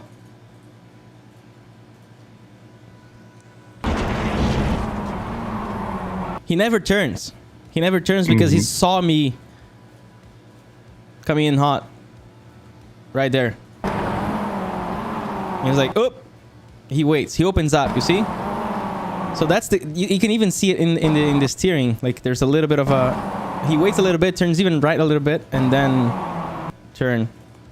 But that's awareness that Bell could have had to not just turn into the inside when I think she could have seen the mirror and avoided that. I think one thing is though, this braking zone is a little bit longer, so you have slightly more time to react. You know, the last corner, you have to make that split-second judgment of how much you need to adjust. But you still have to do it. Like, you still have to, to protect yourself, you still have to brake and look in the mirror. And in a situation like that, sure, there's not much time to adjust, but if you see somebody coming into your vision very quickly, most of the time, it's going to be better. It's going to be better to to slow down a little too much, to adjust too much, and avoid contact, which gives your car damage. And maybe you can still do an over-under. Maybe you can't. But even if you can't, that's better than taking a big hit and getting a bent steering or something. Was it here? No, it was the feature race. Let me see it again.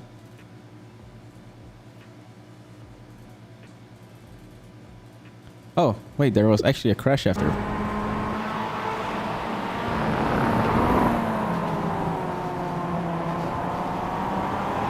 Oh!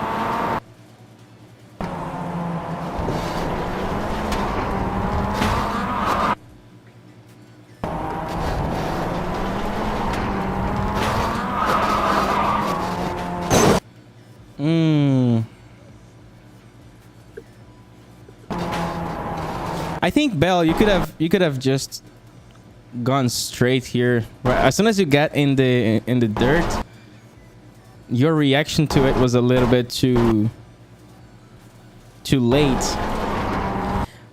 Every time you get in the dirt, you guys have to immediately remember the grip is gonna be completely different. A very good way to fix these kinds of bad situations when you go off track is to actually do rally. Because you have to, it forces you to learn the different changing grip, and you learn how to quickly adapt to the new amount of grip. For example, I had a very interesting fight with Michael. Let me see if I can find it here. Yeah, I was here. Okay, so like as soon as I realized, maybe I think it's gonna be the best example, but as soon as I realized that I'm going all the way to the outside, I immediately changed my approach to the grip.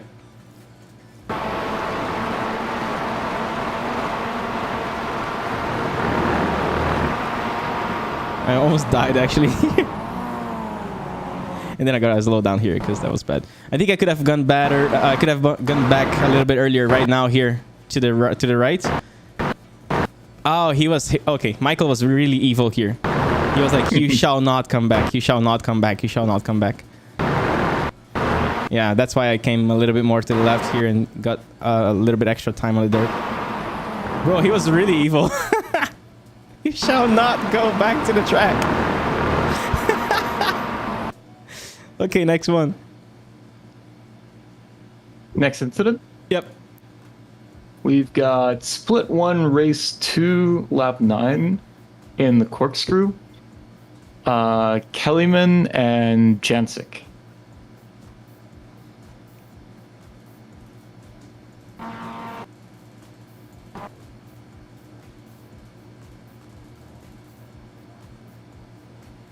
Ooh, okay.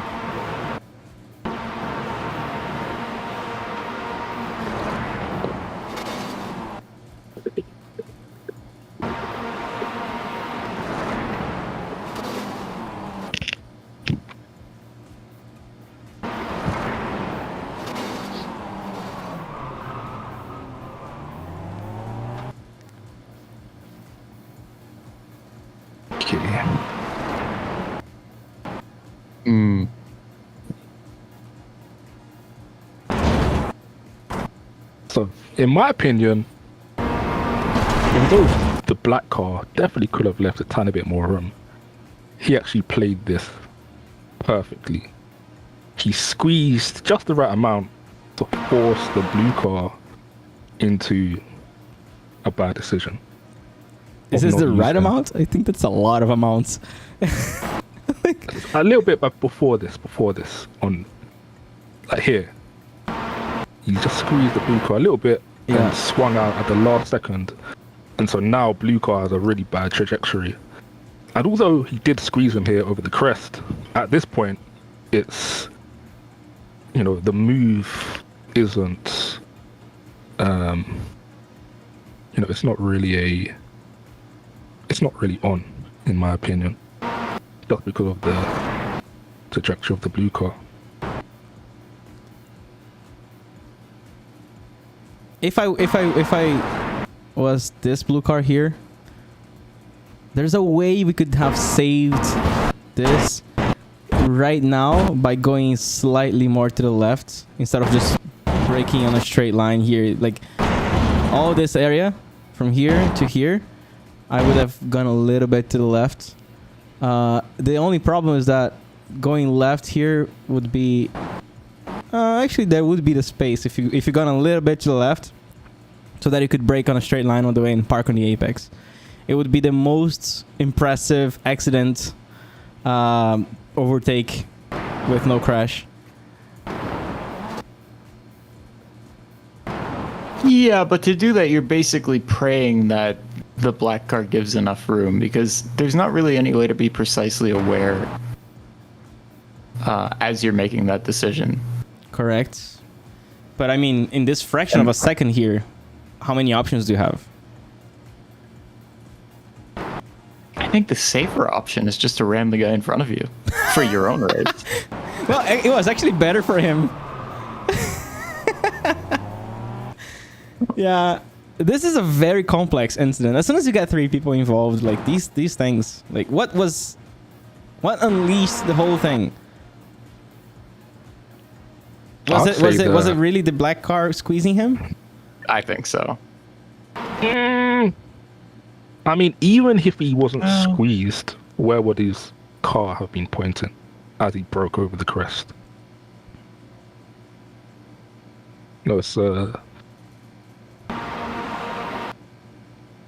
if I was the black car, man, I would have dive bombed the other blue car. Just in a situation like that, it's a little bit too complex. Just try to be ahead of everyone. I don't know. This is a very subtle, complex racing incident. I don't think we should penalize anyone here. I mean, I don't have this power anyway, so great. But yeah, it was a complex one. Honestly. Could the guy ahead have done something, Mike? I think so. Yeah, I would have released my brakes a little bit. That's why it's so important for you to under braking in a racing situation like that. Your peripheral vision has to be taking care of what's happening on your mirror. Because if there is someone losing the brakes and you see them getting bigger in the mirror, you still have a chance to release your brakes and just prevent the being punted. I don't know, you kept braking, boom. Like, you don't have a lot of time. You have like half a second to release your brakes and to think about doing something. But you have half a second, and you're a racing driver, so you should have the reflex to do it. Yeah. Any more comments? No? Not for me. Nope. Next one? I think actually one thing, maybe watch from Jan's onboard.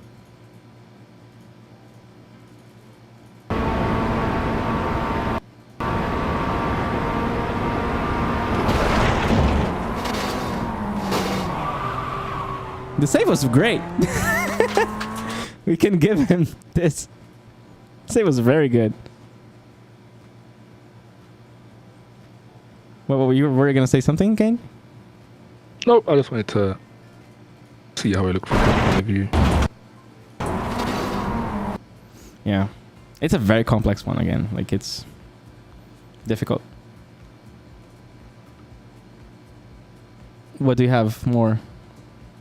We have split one, race 1, lap 7, final corner, car 41.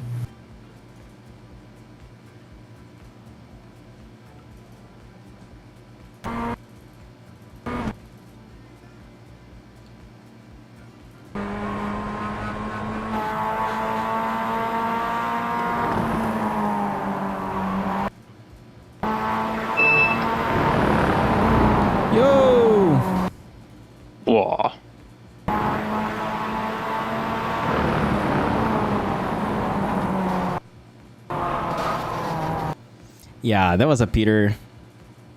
Too aggressive move, too far. Yeah, that's too far back. But again, same thing. Mike, you should be able to see this coming, man. You should be able to see this coming and avoid it. You had plenty of time to just... I mean... Okay. I always say in the racecraft checklist, the counter move of a dive bomb is a switchback. So as soon as you realize he's going for that, like as soon as you realize he's like dive bombing from a kilometer away and he's carrying lots of speed and he's going diagonally to the apex, he's gonna get a very bad exit. So you should assume that and go for the plan B, because plan A, just doing the corner, he's gonna kill your race. He's gonna ruin your race. So just go straighter here and cut back. Switch back on the inside. He's never getting a good exit here. So, yes, this is a penalty situation, but Mike, you could have seen this coming and avoided that by doing a switchback and still having your position normally. Yeah. That's completely avoidable from a racecraft point of view. Next one.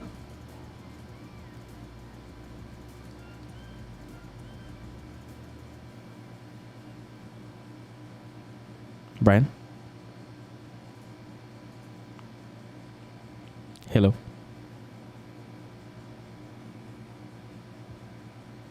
Hello.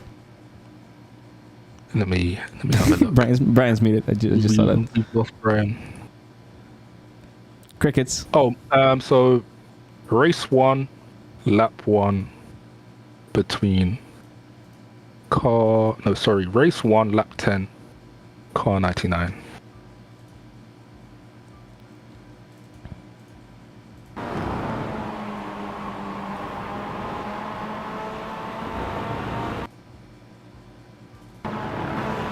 Andrew and Tobias.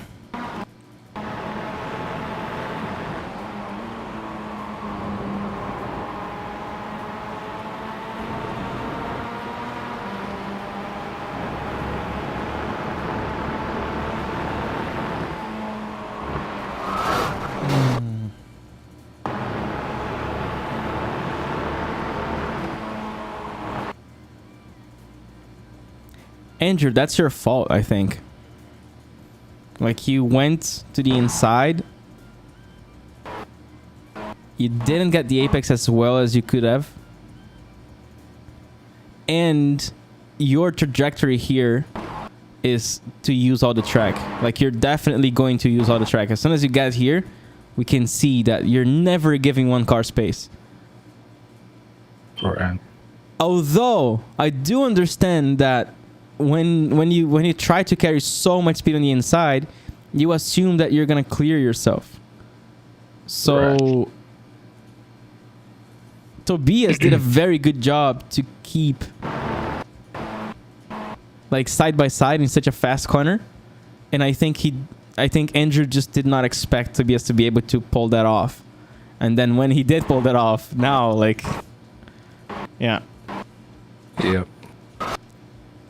I think this is a risk-taking thing. Like, you really took the risk expecting to clear yourself and you didn't. So it's a high-risk move that didn't work.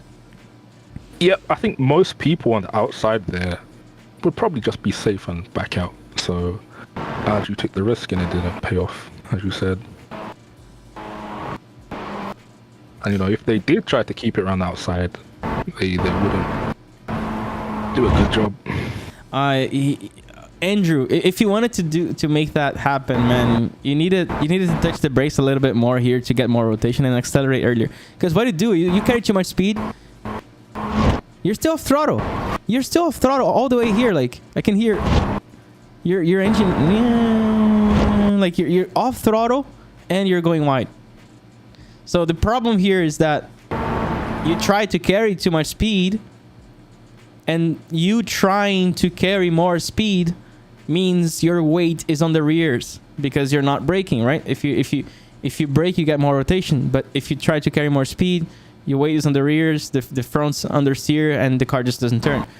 So I think your best solution here would have been to just have touched the brakes a little bit to get the car to point, and then getting back on power earlier.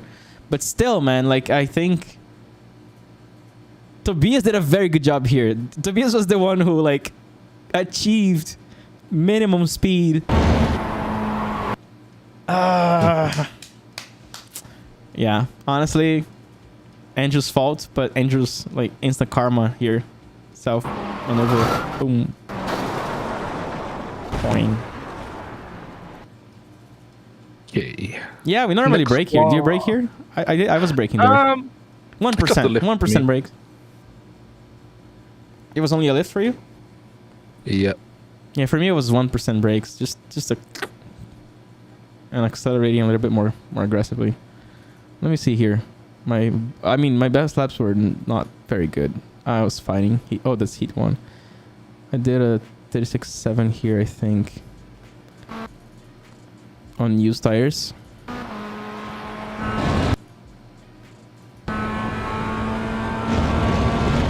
Although I cheated a little bit. I used a tiny bit of gravel on entry. Oh really? So you're cheating here, and you're probably also cheating right here, right? Not on this one. I don't think it's worth it. In this car, at least.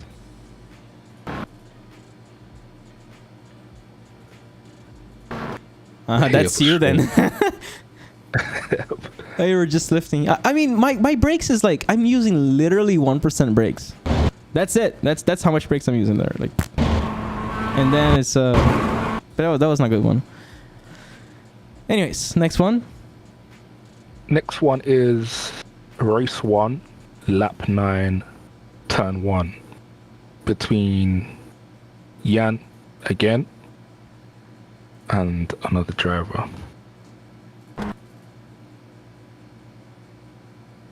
Ooh.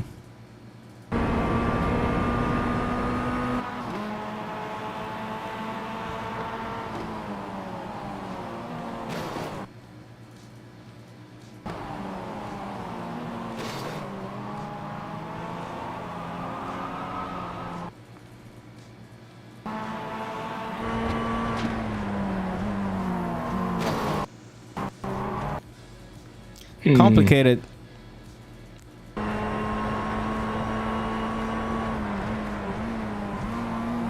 I'm not sure if. Yeah, your Jan's car is overslowing. damaged. And you're overslowing big time here.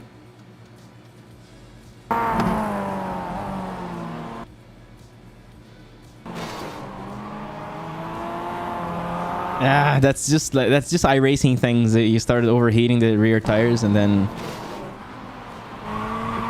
yeah, I kept.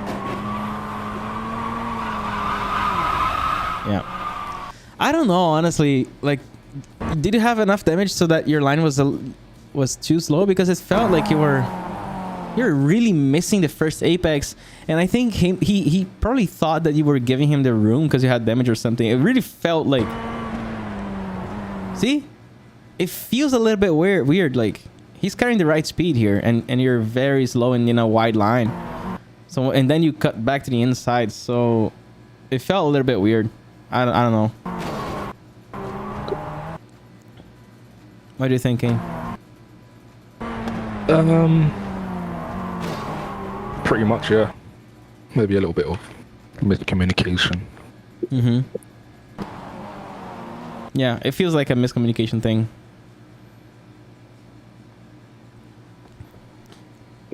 I don't have anything else to say. So it was a kind of freak accident. Because of the, I would say, okay, unpredictability from Jan's driving. Possibly because of the damage he had and the alternative lines he was taking. Mm-hmm. Yeah. Next one. Let's see. Next one will be split one. Hey, yeah. Sorry about that. Had a little pet incident, but it's all good now. Okay. Split 1, race 1, lap 1, turn 11 for Marco Gaspenborg.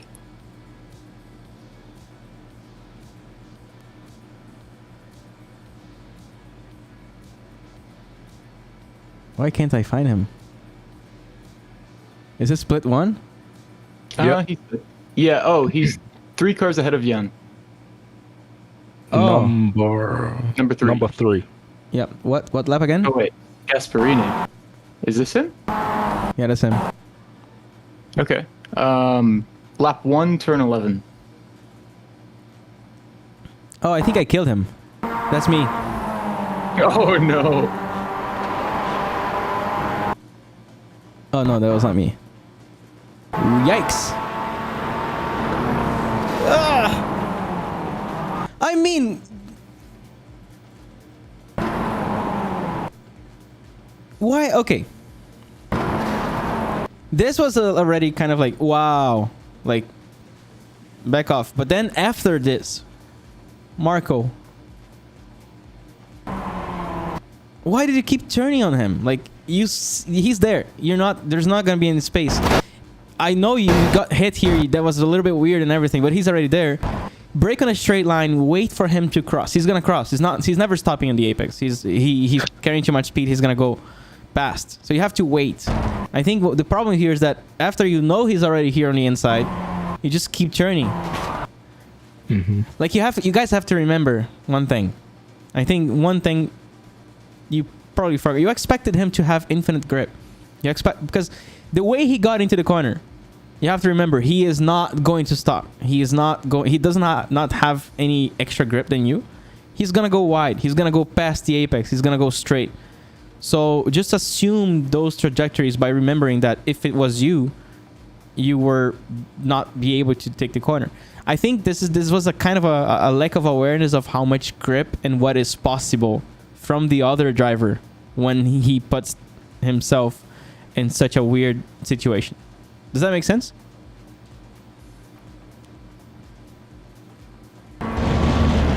Yeah, can I jump in here for a second? See, he kept turning to the left. What's up, Brent? Oh, I was just gonna say, like, conceptually, I don't know how useful this is gonna be, but I want to say it just in case. Conceptually, when we're racing, we're trying to do two things, right? We're trying to maximize the grip available to us, and we're trying to lose the least amount of time possible in any given situation. This is one where I'd start talking about losing less time, right? Because if we make contact here, if we turn in, first of all, I mean, we're having this big moment where we're losing a bunch of our trajectory, we're losing a bunch of our force in the direction we want to go. And, like, I know it would suck to slow down more, to let the gold car go by.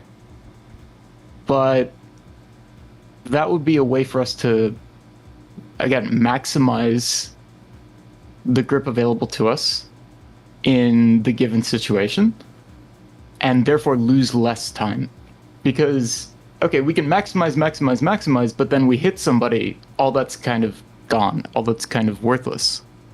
But if we slow down a little bit to do that over-under, we're losing less time overall to the cars around us and also easily getting that spot back. Does what I'm saying make sense? Again, it's a little bit conceptual, but what do you guys think? I'd go for Newton's law.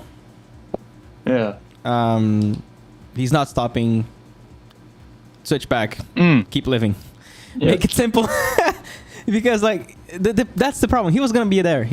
And for me, what hurts my heart is seeing Marco still turning here.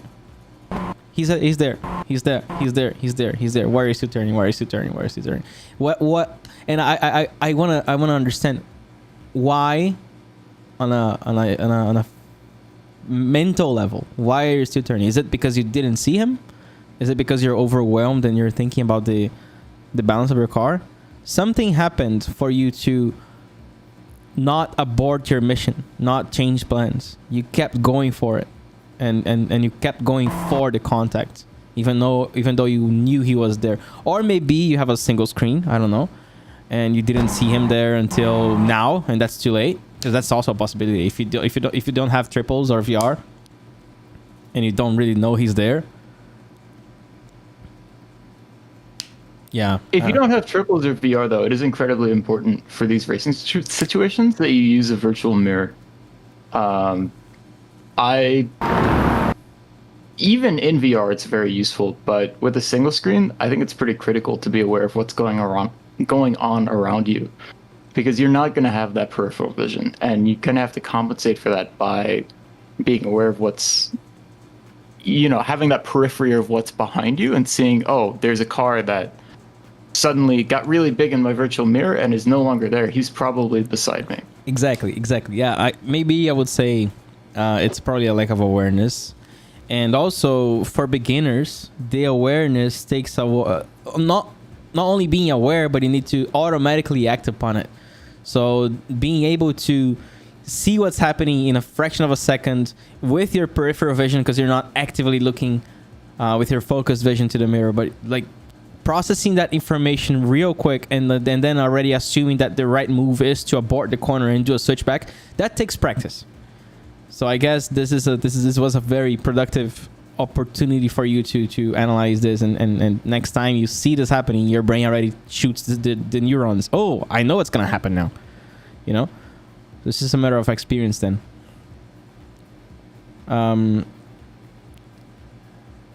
Big accident, turn 1, 2. I don't know which.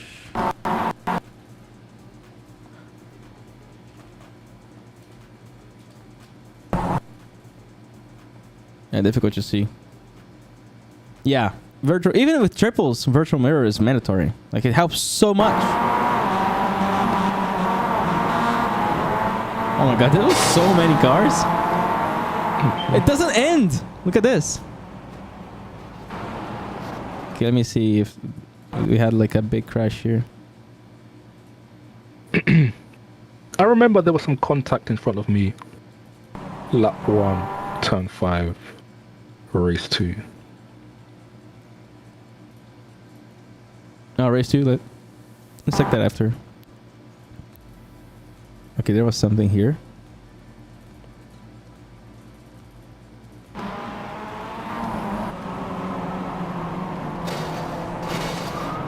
think that's it. Okay. Zoltan!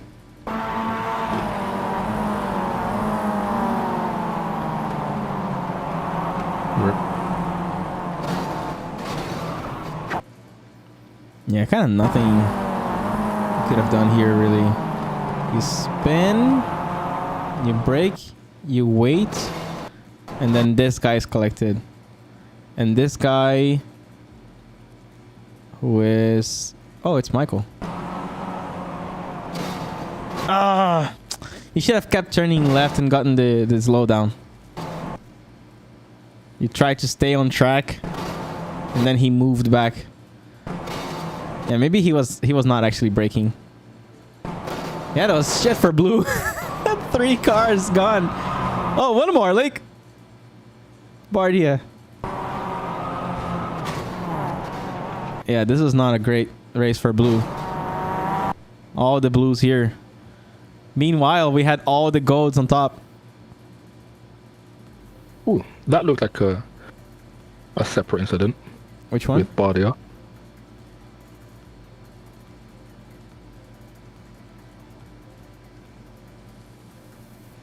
Oh, sorry, I'm again not sharing, or am I sharing? I am sharing. You're sharing.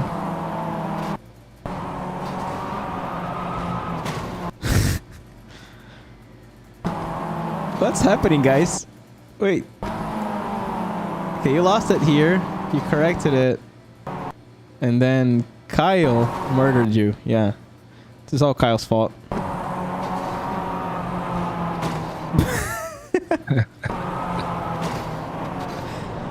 What is happening here? Yeah, okay. Oh, even more here. Wait. What's this? Is this blue against blue again?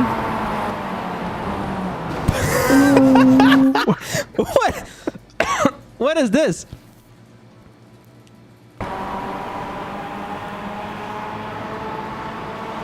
Oh, he lost the braking reference. That's clearly a case of braking reference loss. You can see the braking reference. You can see the 3 here. You turn left. Now you like.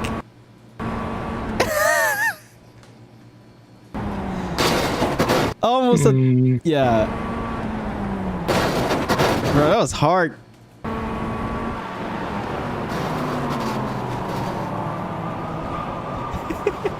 Yeah. Oh my god, the blues, man. What's this?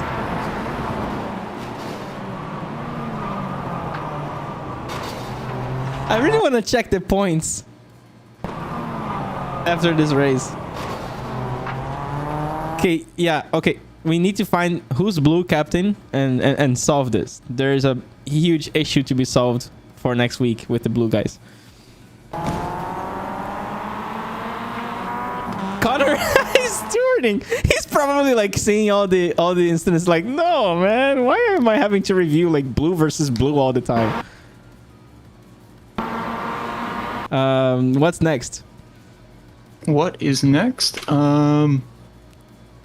We have split 1, race 1, lap 6, turn 10 for Marco as well. I think that's me. Think we both know, yeah. That's me. I think that's you. Why is it so difficult to find his name? Okay.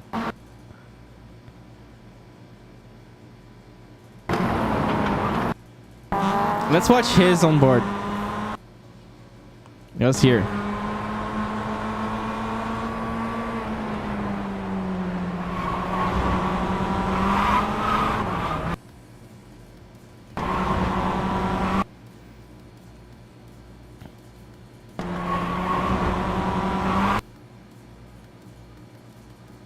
Now let's watch my on board.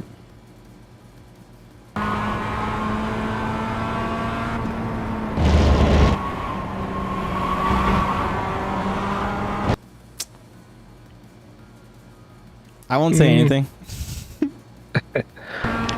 Qualifying back for next race.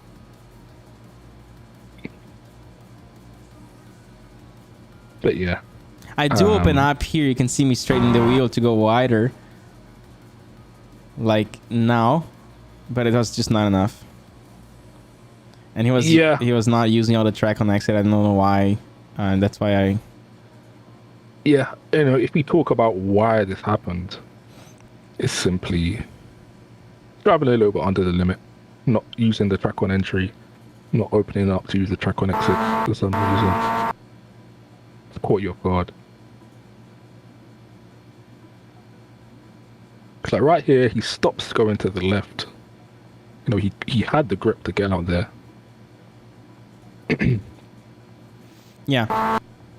I mean, again, technically this is my fault, but universally, you could have avoided it by just using more of the track confidently. Maybe mentally what's happening, Marco, here is that you saw me very close, and maybe you expected me to dive bomb into turn 10 here, and that's why you kind of did a little bit of defense. Or like, I don't know really why, but like with experience, you will know that passing on turn 10 is very difficult and people will most likely not try in the Mazda. So I would never try it.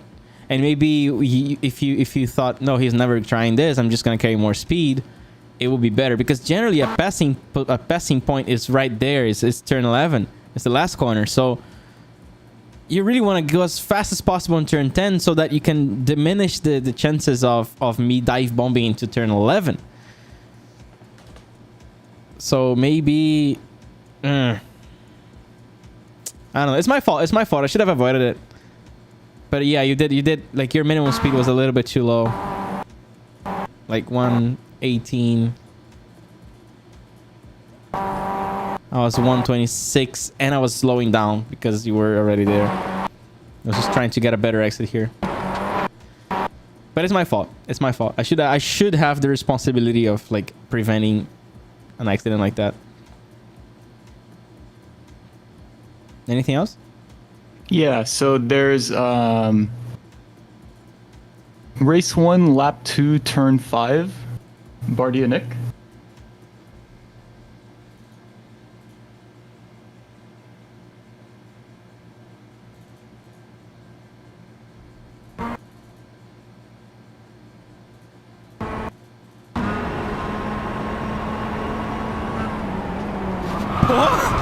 Yeah.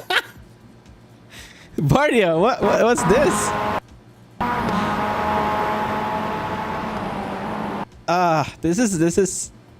This gives me real life trauma. Real life racing trauma. And I don't actually think that was a bad move. No? I think it was very optimistic. And I think it's very risky.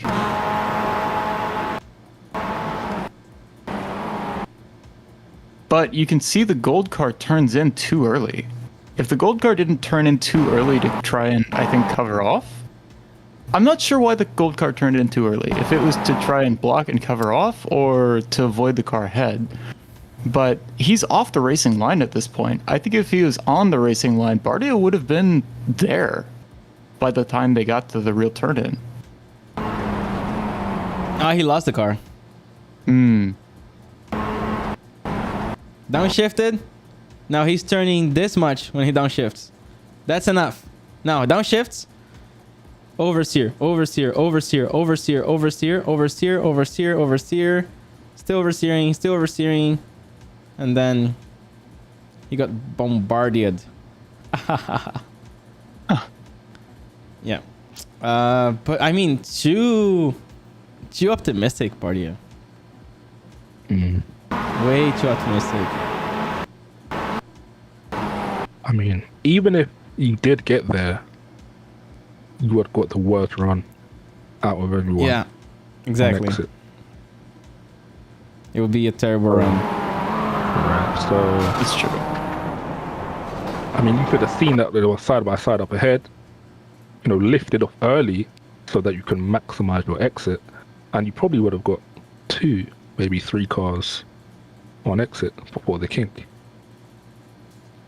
Yeah, whenever there's like a blob of cars like that, just take the line.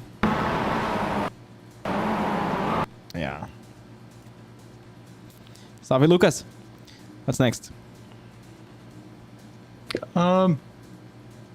We have Split 1, Race 2, Lap 1, Car 99, Corkscrew.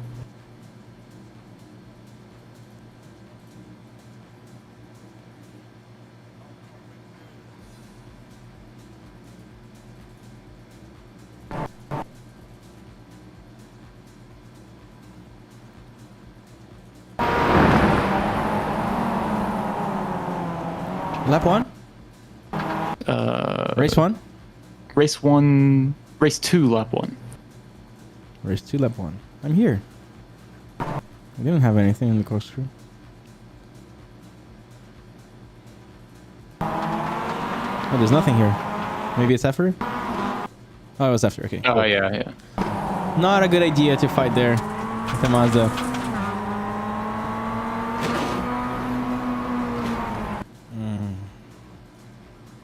Did he lose the car?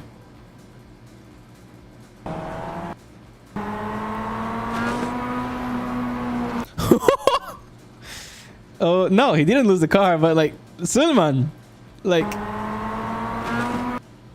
he got hit? Turn left. Yeah, that was sketchy. Why did he turn left that much?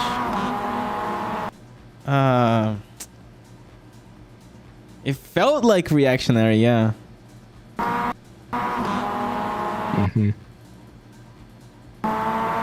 So one thing I will say about this, I think the black car could have avoided this incident and probably held on.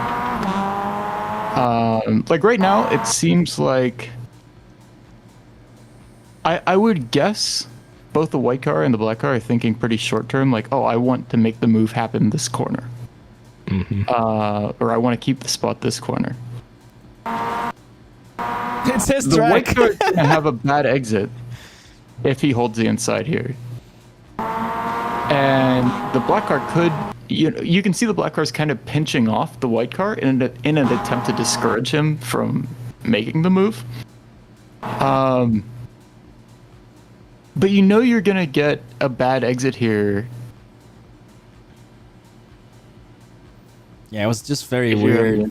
Yeah, it felt nuclear. Yeah. I think, Suleiman, if you had, maybe squeeze him a little bit on the exit of the corkscrew, but then swing back out and set up your corner. Make sure you're not hurting your own corner that's coming up.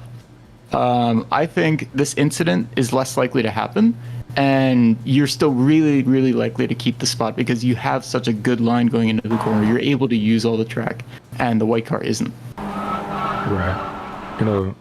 In this corner, the inside isn't where you want to be.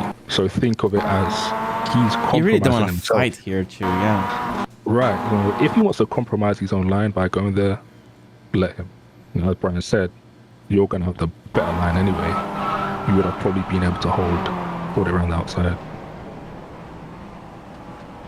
Yikes, you don't want to beat this guy in real life. Look, the most scary thing that can happen to a real life driver is this. Oh yeah, been there. Actually, at this track in the corkscrew. Bro, imagine being here. Real life. You see all those cars coming. Boom, boom, boom, boom, boom, boom. Dude, exit of the corkscrew was worse. It was completely blind. I was just hands off the wheel and praying. Oh, do you guys remember the accident with Rowan?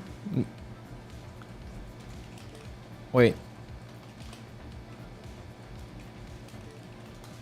I'm gonna show you exactly that.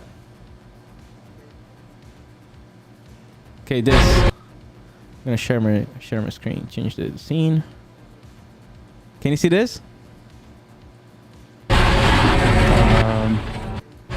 So he went wide. Right now, exit of turn 1, Red America, or turn... Actually, I don't know. I don't remember which one. That's Red America.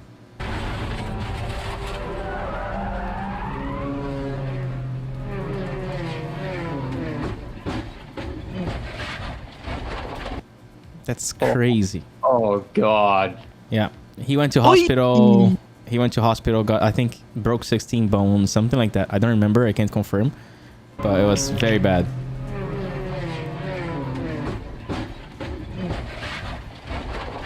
Yeah. Yep. Not cool. Not cool. Not cool. And I saw that accident an hour before I was going on track. And I remember I was really, really disturbed by that. I was racing. It was like in the GT86 2 years ago, and I was racing with that in mind. I was like, what if that happens to me? Like, scary. Anyways, so yeah. Next one. That is it for Split 1. Are we reviewing Split 2 today, or are we going to... Yeah, we only have 2 splits today, so we can go straight to Split 2. I gotta download it, though. Do you guys have it?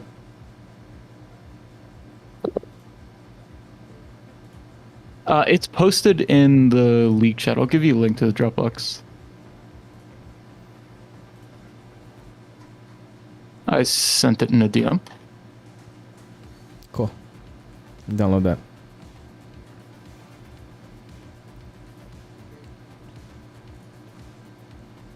Downloading.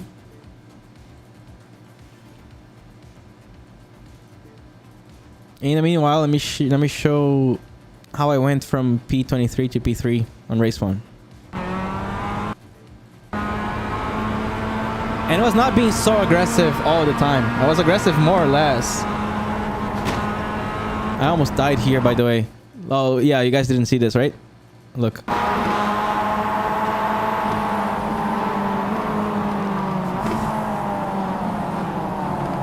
Survived. And then...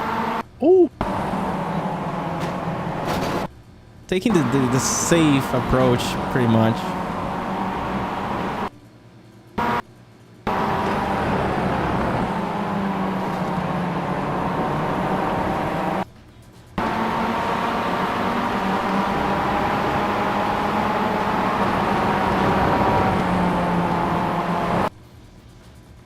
And I had the car screw. Think about the exit.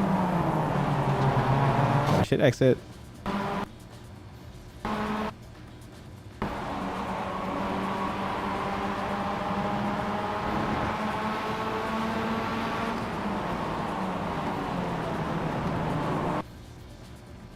Then one more here. And then there was this crash. Old paint.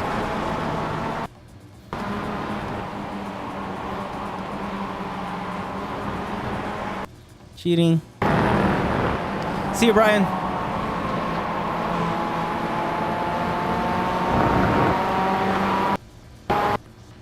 Oh, this is the infamous move. I gave him so much space after. Anyways, let's go straight to the next one because we already got the replay.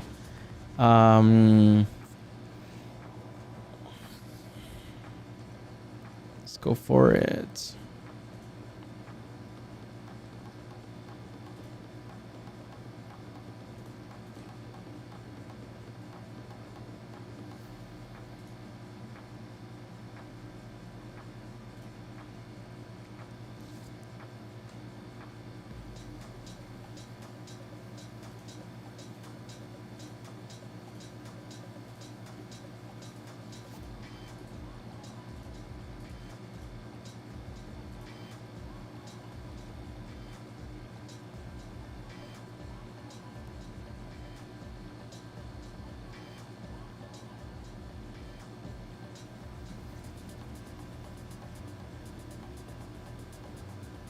Did not update liveries.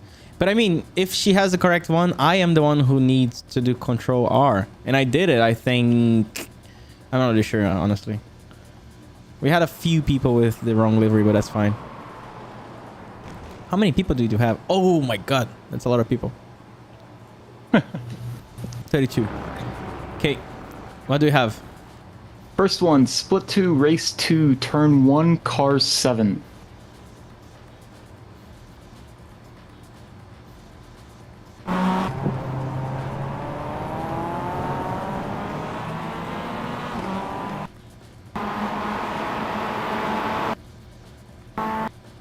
Yep. Can you see? Can you stream on Discord as well? Oh, sorry, my bad.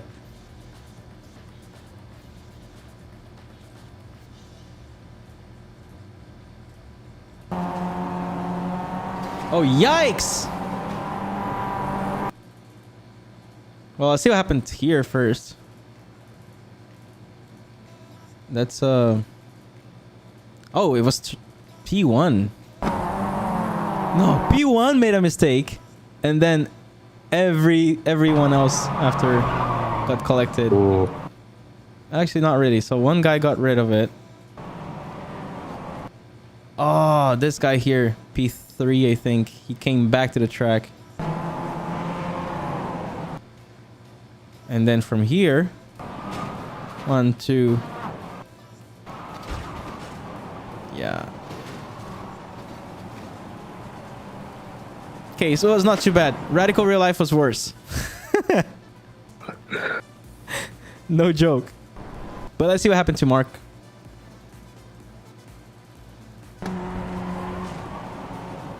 Oh, sorry. My bad with the cameras here.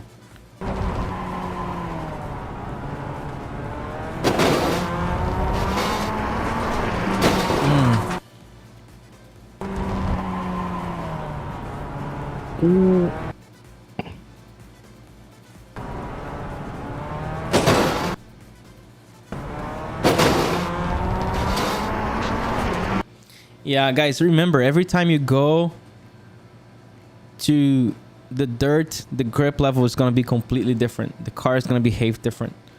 This oversteer that you get here that brings you all the way back is very dangerous if you forget how the dirt is going to make the car behave. Another thing, Mark, you were in the wrong gear, so you never got any actual drive. Right here, like you're accelerating and then the car you decided to go right, you saw the space, you went for it. The blue car kind of also went for it. This is a very chaotic example, though it's very difficult to make it to analyze it. Kane? I think the only thing you can realistically do is just commit to the off track very early.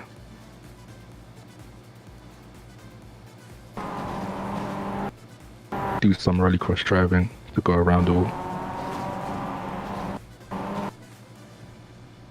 I think in a situation like this, it's a lottery. In a situation like this, do you guys think that looking forward is a solution? It feels like he's looking very close to the car and finding spaces too late when they show up.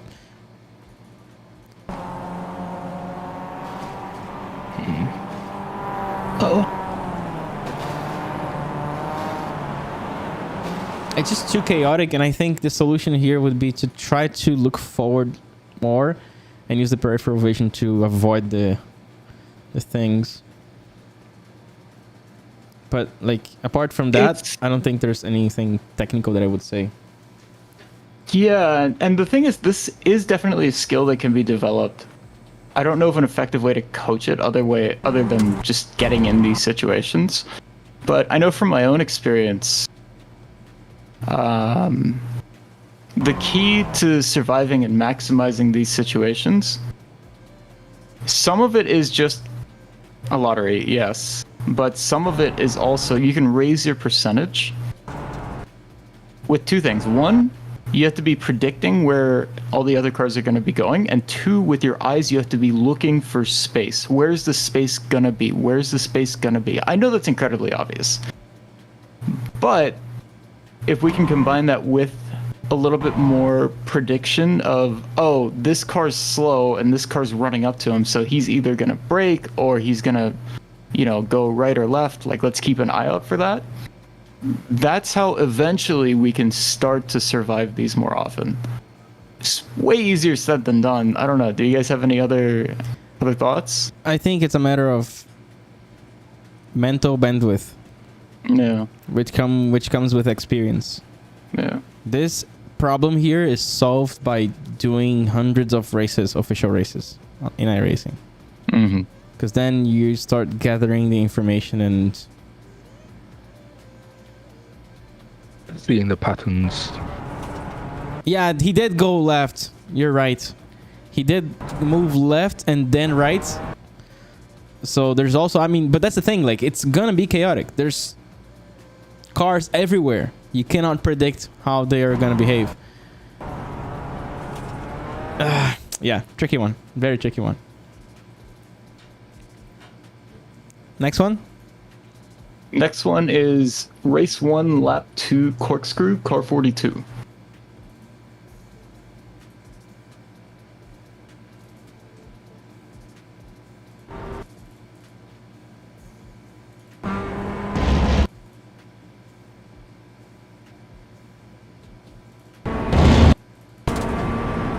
I guess that's the thing, you know, that's the thing my gut says wasn't there watching that last replay. That prediction, whether it's natural or conscious, that prediction of how cars ahead are going to behave. And that's also something I'm seeing in general that's a bit of a weakness that I don't think we've touched on. There's a lot of reacting going on. And I think a lot of the decision-making processes, like, okay, should I slow down and wait for this guy to blow the corner? Or should I back out of the situation versus stay in it and maybe go on the gravel? I think a lot of these decisions would be made a lot easier if there was a more conscious effort to predict, oh, this car is going to end up past the apex. Or this car is going to dive bomb me, but stay on the apex, so I have to stay on the outside. That comes with race time. Not only Yes. track time, but race time. Yes. So in the end, it's just like your brain needs to absorb situations until it starts finding patterns. And then after those patterns, you start being able to predict when those patterns are going to happen again. Right. But also, Swelio mentioned it earlier, it's about knowing the limit of the car. Mm-hmm. You know, it's hard to predict what another car is going to do if you don't know how much grip they have, right? Or how much rotation they're capable of creating. So... And that's something that we never think about, right? Like when we're beginners, we're thinking so much about our own balance of the car that imagine predicting what's gonna happen with the balance of a different car. Like that's unthinkable. Because like when we're coaching, we see the line of the car ahead. We already know exactly when and how they're gonna spin because we have a lot of experience. Now imagine you're trying to hold your car from spinning. And in your head, you're kind of predicting where the other guy who's about to spin is going to be headed so you can avoid the incident. It's very complex. It requires a lot of experience. Let's see this.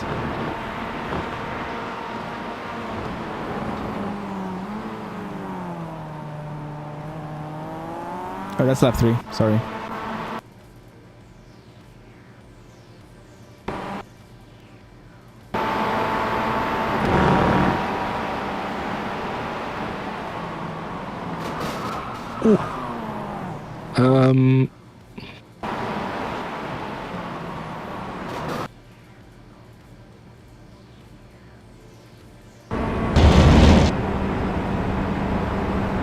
That was way too late. This car is not stopping. Yeah, Graham. Just too late under braking. Like braking on top of the crest here. Like, vroom. Yeah. So this is Graham's mistake. I don't think he could have done anything blue. Really.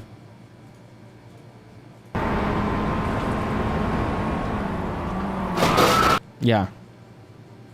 This is one of those where it's like it's close to unavoidable. Because the way he's going, he's targeting you. Boom. I mean, not intentionally targeting, but like it's the direction is so precisely going to hit you, like, and you're on the limit.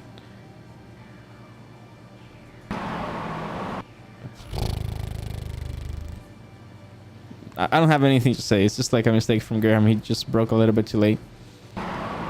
And then under braking, the car got lots of weight on the front tires. A little bit of steering, oversteer, boom. And he actually survived and kept going.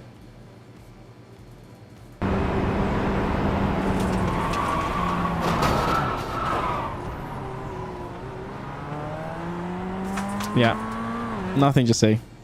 You guys? Nope. Not for me. Next one? That would be split 2, race 1, lap 2, car 13.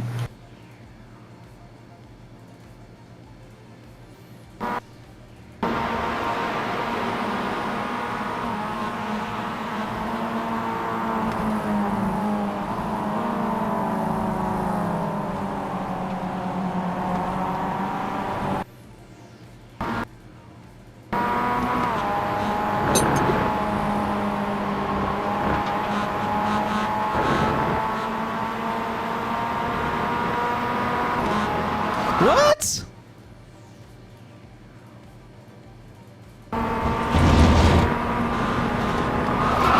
This is a net code, I think.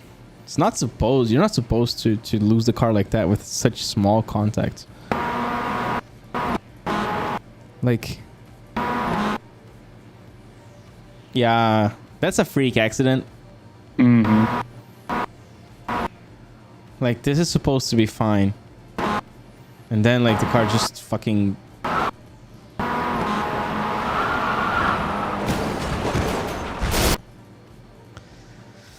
Honestly? Oh, man.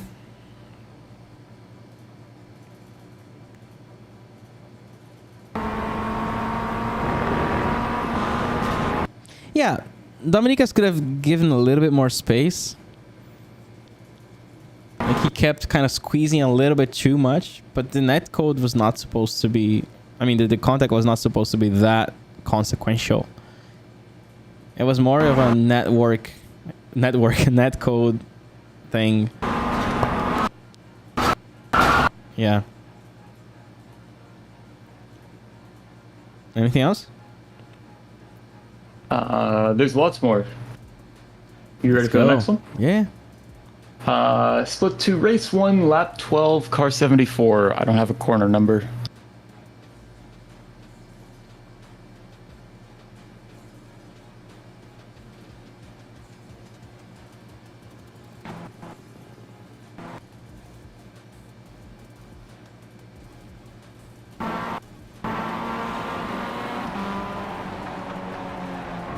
Oh.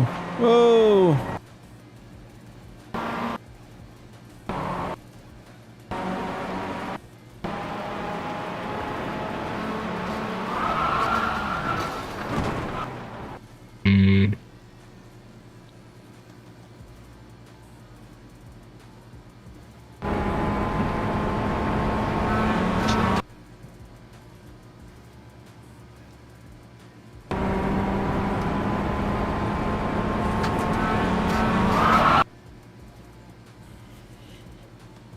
Comments.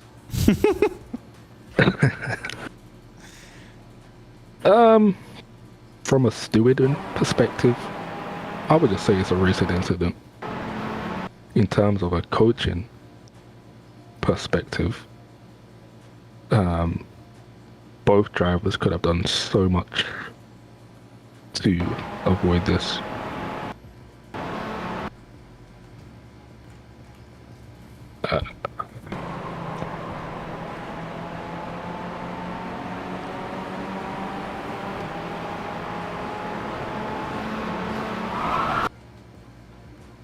Do you guys think this move is ever on? Nope. I think that's the thing. From Mark's perspective, I would say we need to choose when to attack. Like, there are corners where it's just not worth it. Not even in the last corner is not gonna be worth it. Like, you have the corkscrew, you have a long straight before the corkscrew. If you just stay behind here and wait a little bit, get a better exit, you're gonna have much better chances of making a much safer pass. Like, yeah, I think that's like, that also comes with experience, but like trying to pass on the kink is really, really dangerous. And even here, now let's say you decided to make this move. Frederick,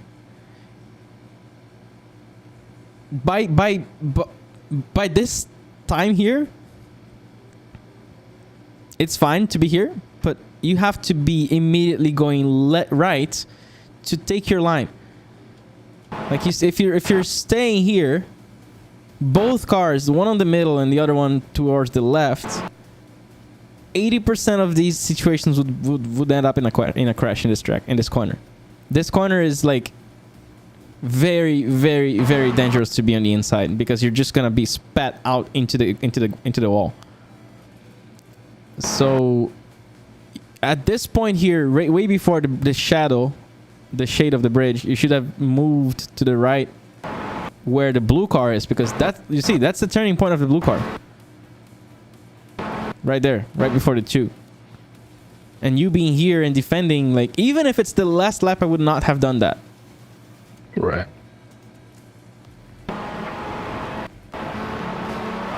So it's just a matter of, like, you both red misted, really going for the inside of a suicidal move into a very fast corner. That's not worth it to the defender. That's not worth it to the attacker. You should have taken the fast line, waited, and then fought in a place where it makes a lot more sense to do it. Okay, so if this was a defensive move, what was the purpose of this squeeze? I mean, up to this point, it's good. It's preventing Mark from taking a fast line. Right, he's compromising the gold car's line. But if you compromise your own line, the squeeze is useless. Exactly. Right. Exactly. So you gotta squeeze and then get out of your own squeeze in the last moment to take the fast line.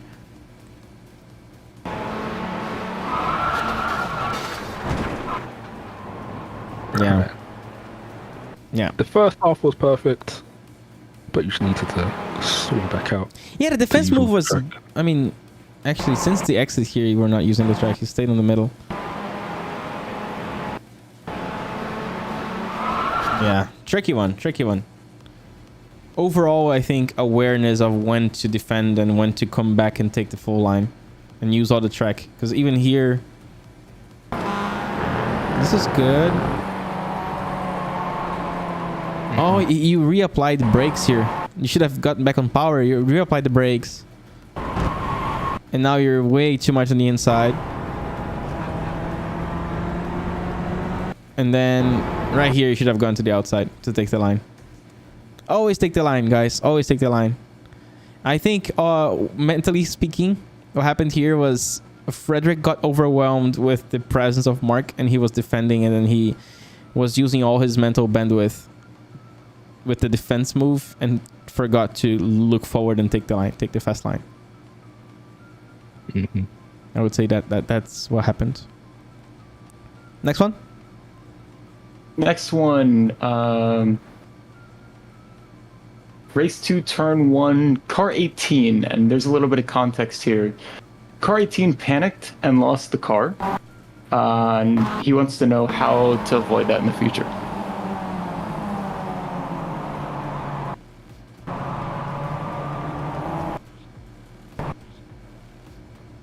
Oh, so that was... Okay, how to avoid this in the future.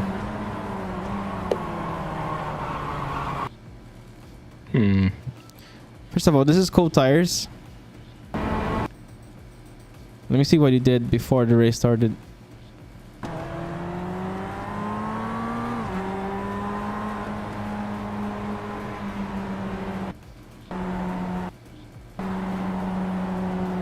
Would you say it would be better to warm up the tires a little bit on the outlap? I don't think it really has much effect. I almost did the exact same thing. It's just the car's very oversteery in the first sector on lap 1. So I think this is a mental problem more than a technique problem, and this is one that gets a lot easier with experience. But an analogy I like to use is, imagine you're playing a space game, right? You're flying a spaceship, and if you've ever played a space game where you fly onto planets, you know, like, if you don't start reducing your speed 30 seconds before you get to the planet, you're going to crash. It doesn't really matter what you're doing. If you're fighting somebody else, if you're, you know, running from the space police, none of that matters if you don't start slowing down 30 seconds before you get to the planet, because if you crash, it's game over. The concept is similar in racing. If we get a big oversteer, if we spin, maybe it's not game over, but I mean, effectively, that's something we want to avoid at all costs. We want to avoid losing control of the car. And if we can focus on primarily keeping control of the car in these sticky situations, and then only once we know we have control, optimizing, those are like the 2 stages, right? Because we can't optimize if we don't have control. And like Kane said, he almost did it. He almost did the same thing. It's very difficult to keep control here. But in this situation,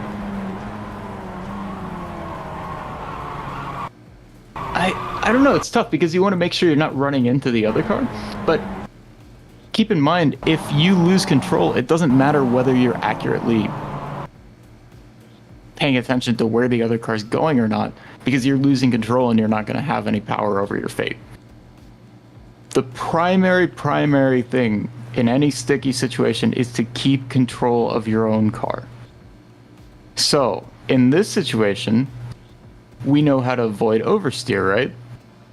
Too much brake pressure combined with too much steering creates oversteer. So we have to make sure not to go above that threshold and not increase our brake pressure or increase our steering in response to that oversteer. It's like flying a plane. Like, we're at the controls, we're making sure everything's settled, and then we can choose where to go. Does that make sense? I think I have a simpler, more direct, more actionable response that fits to what you explained. Go for it. Our biggest issue with cold tires is that we become afraid of losing the car. When you become afraid of losing the car, you end up becoming too soft, too smooth with the brakes. And then because you're afraid of losing the car, you brake too soft, you're afraid of being aggressive on the initial phase of the corner. You end up not slowing down the car enough, and that extra energy that was caused by your fear of spinning is the main cause of you spinning. So what I see here is I'm afraid of braking. You're afraid of braking because you're afraid of losing the car, but that fear is making you carry too much energy into the corner. You have to be assertive with the deceleration. Whenever you know there's less grip, slow down more. This car has ABS. You can brake hard and feel the car decelerating. Because I noticed this because I was coaching someone in real life. I was in the passenger seat. She was afraid of braking, and we went off because she didn't brake. And I asked her, like, why didn't you brake? She was like, oh, I was afraid. I was like, oh, wait, but you can't be afraid of the thing that's going to save you. You have to really, like, master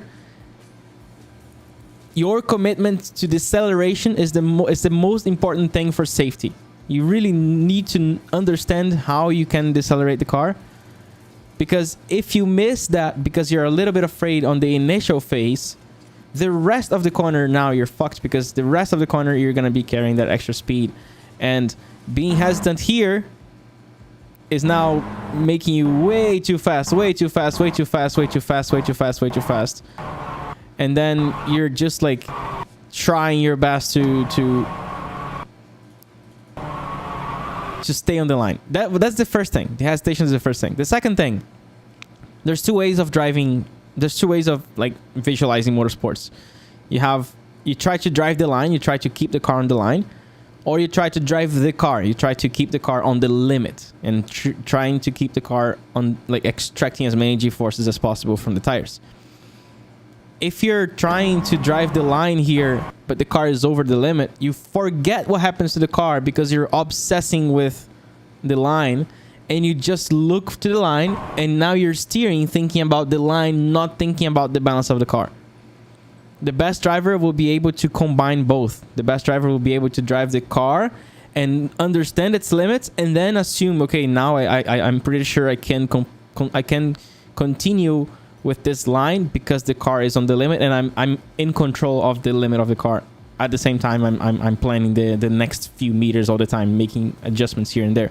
So I think what happened here is a combination of hesitation under braking, maybe a little bit afraid of braking too hard.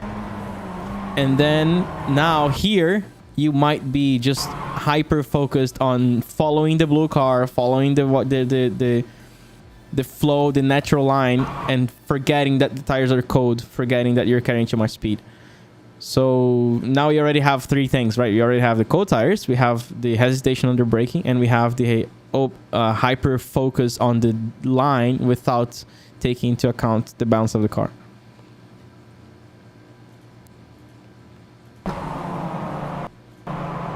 Yeah, I would say that's it. Any comment? Nope. No. Next one. Next one is... Okay, we have a bunch from car 27, and then that's it. So first one is race 1, lap 1, final turn.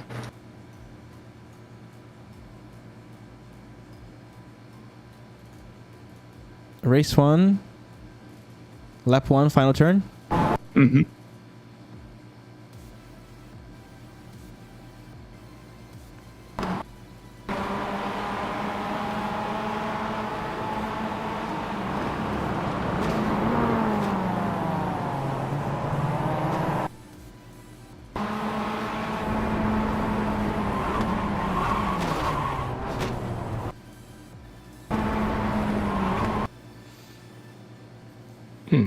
I think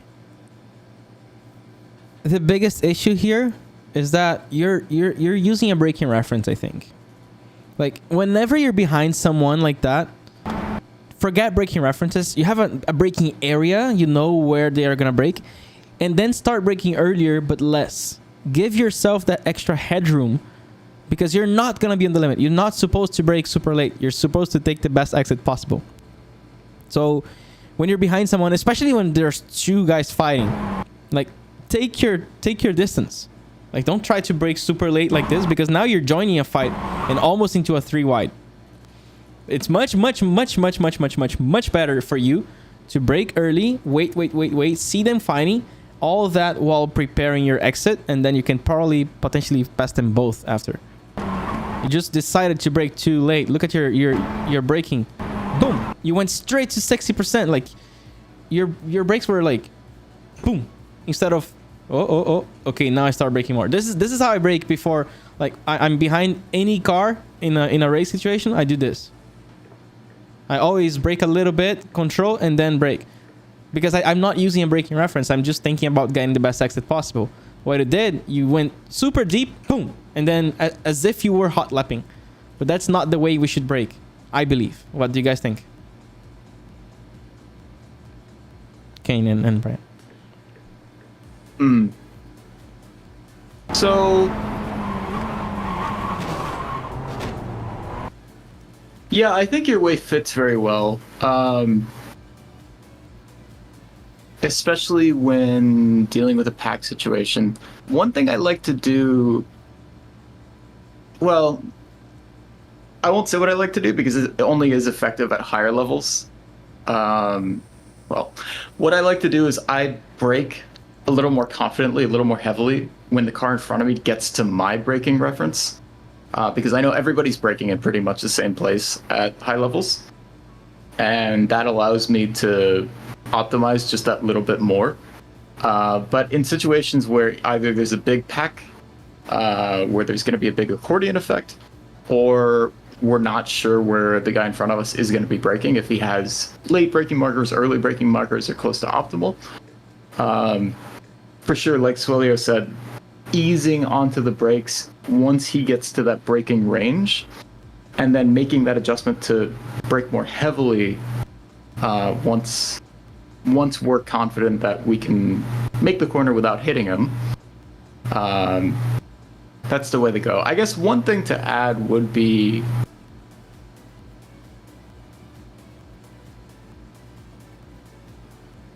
well, no, I have an idea baby, but it's not an idea adult, so I'll leave it for you guys. Okay. Yeah, I just say it's too late braking, and then as soon as he realized, he turned left, trying to avoid it. Yeah. Next one. Is it the same car? Actually, can we stay on this for a second? Yep. You know, yeah, you guys are correct. From Thomas's point of view, he should have left himself more margin for error. But the black car ahead, number 5, I feel like he also could have had a bit more awareness. I think he saw the car on the inside and set up the switchback, not taking into account there was people behind him. So, you know, although Thomas could have left himself margin for error, the number 5 was kind of driving like there was no one back there. But you being Thomas, you also, with experience, expect the black car ahead to try to do a switchback, because you're watching everything happening, right? So, like, if I'm behind them, I already see, okay, he's dive on me, he's trying to switch back. Like, I already see that happening, and I'm already taking my distance and just thinking about the exit. Because that's the thing, like, when you insert yourself into like a 3 wide on a corner like this, it makes everything a lot more difficult. Right. That's from Thomas's point of view, you know, how he could have avoided it. But from number 5's point of view, you know, how could have he avoided being punted? No, that's where my comment comes from. Just releasing the brakes a little bit. Right. Yeah. Yeah, I think he did overslow a little bit here. Yeah. Yeah, he did overslow a little bit. I think he was definitely thinking about the switchback. Yeah, he was definitely thinking about the switchback. And as things are happening, he's still turning. Like, he's still turning. He was like, his brain was ready for the switchback. Big time. Which is why, as Thomas, I would not have inserted myself into the battle. I would have waited a little bit. Yeah. Next one. Next one is lap 2 in the kink. Same car. No!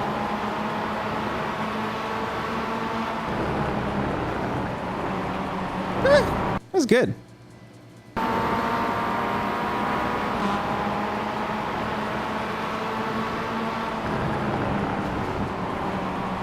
Could have committed a little bit more on the inside.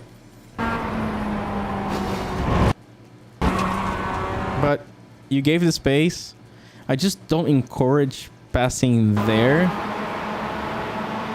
But technically, you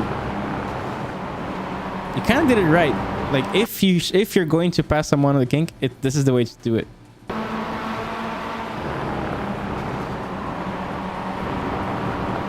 Yeah. No comments, really. No, I mean, yeah, it was well executed. The left space on the outside, too. Yeah, exactly. Next one? Lap 3, turn 3.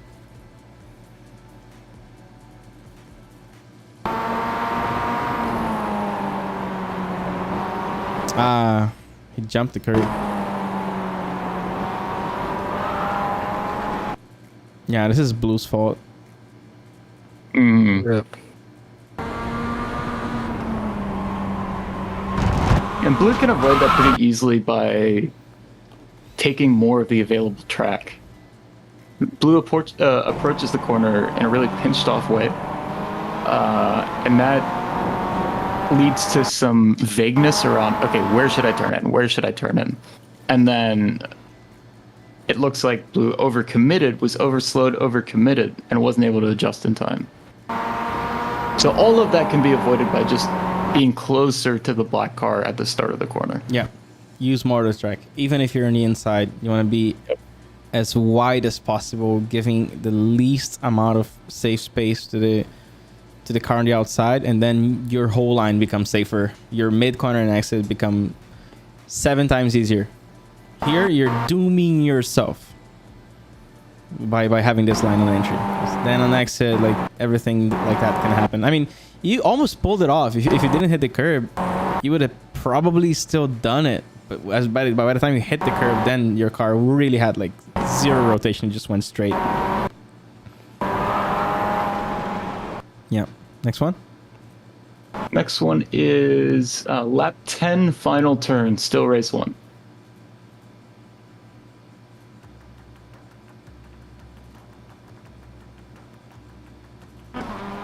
What was that? Oh, it was a back marker.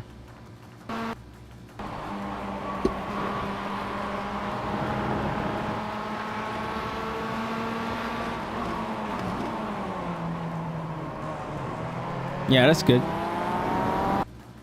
This is textbook braking, squeezing a little bit, having a very good line. You kind of missed a little bit the apex, but it allowed you to, you still, like, you kind of,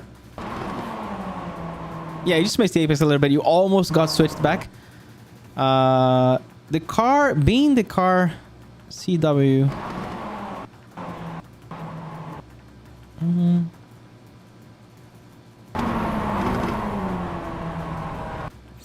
switchback was possible here, eh? I think you just lifted and you didn't trail brake enough. I would have like gotten the off track here on the inside and tried to switch back big time. Yeah, you just didn't get like commit CW. Like I would have gone like all in rotating the car to get a switchback, because they didn't rotate enough. Then you're now stuck behind him, and then you have to brake, which you did correctly. That was very good. Nice. Next one. The race 2, lap 1, turn 10.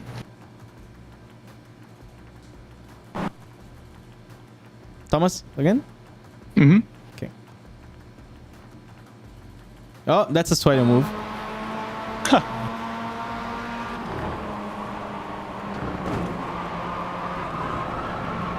That's a sweaty move.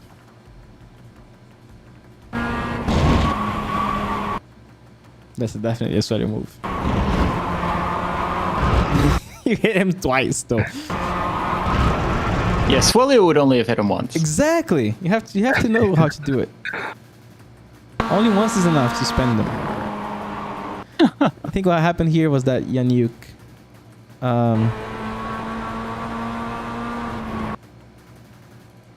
light hands, guys. Under braking, Mazda MX-5, relax your hands. As soon as you add some force with your left leg, have to create a trigger in your brain. You start braking, you send automatically a signal to your hands, and they get numb. They get soft. They get light. As soon as you brake, if you're gripping the steering and you bypass, ignore what the force feedback is trying to tell you. The force feedback is asking for help right now, and you start braking with your hands, like gripping the wheel. The car will immediately oversteer, especially on a fast corner like this. Brakes, boom, lose the car, because too tight hands. I can feel like that. I can visualize you like death gripping the wheel right here for the car to do this. Yep. And also a little bit too much braking, I think, because you did overslow here. Your speed went down a lot, and your car went more to the inside than necessary. So you could have just less. You see, less is more in some places. In the kink, turn 10, turn 4, all these corners, you're touching 1% brakes. You're touching 1 degree of steering, and that's enough to make the car start moving around. Especially on corner entry on these fast stuff, you never want to fight the car too much.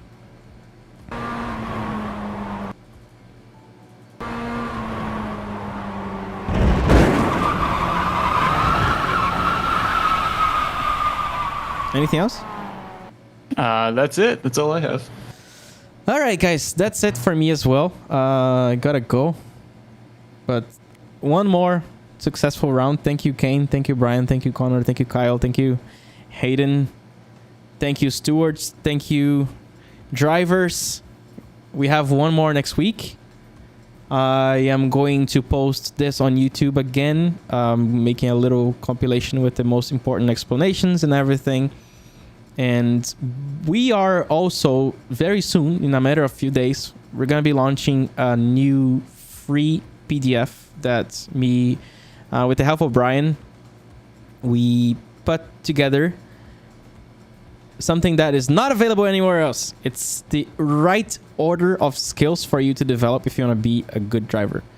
It's going to be called the Racing Technique Driver Development Guide. It's going to be for free. It's going to be available on my website. I'm going to launch it in a few days. Just stay tuned. I'm going to talk about it on my Instagram, on my YouTube, everywhere. And again, thank you for the trust. And I'll be back next week. Thank you, Brian. Thank you, Kane. Thank you, Kyle. Sure. Thanks, everybody. Let's go. I'll be right back. Yep. All right. So who's streaming? Let's give a nice raid here real quick.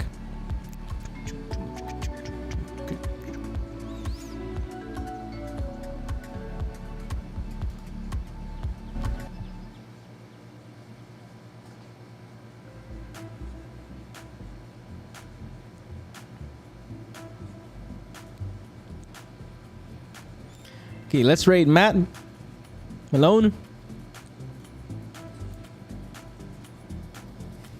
iRacing is streaming. Oh. Let's go with Matt. He's doing some cool stuff there. And then we'll be back soon, guys. Thank you so much, as always. And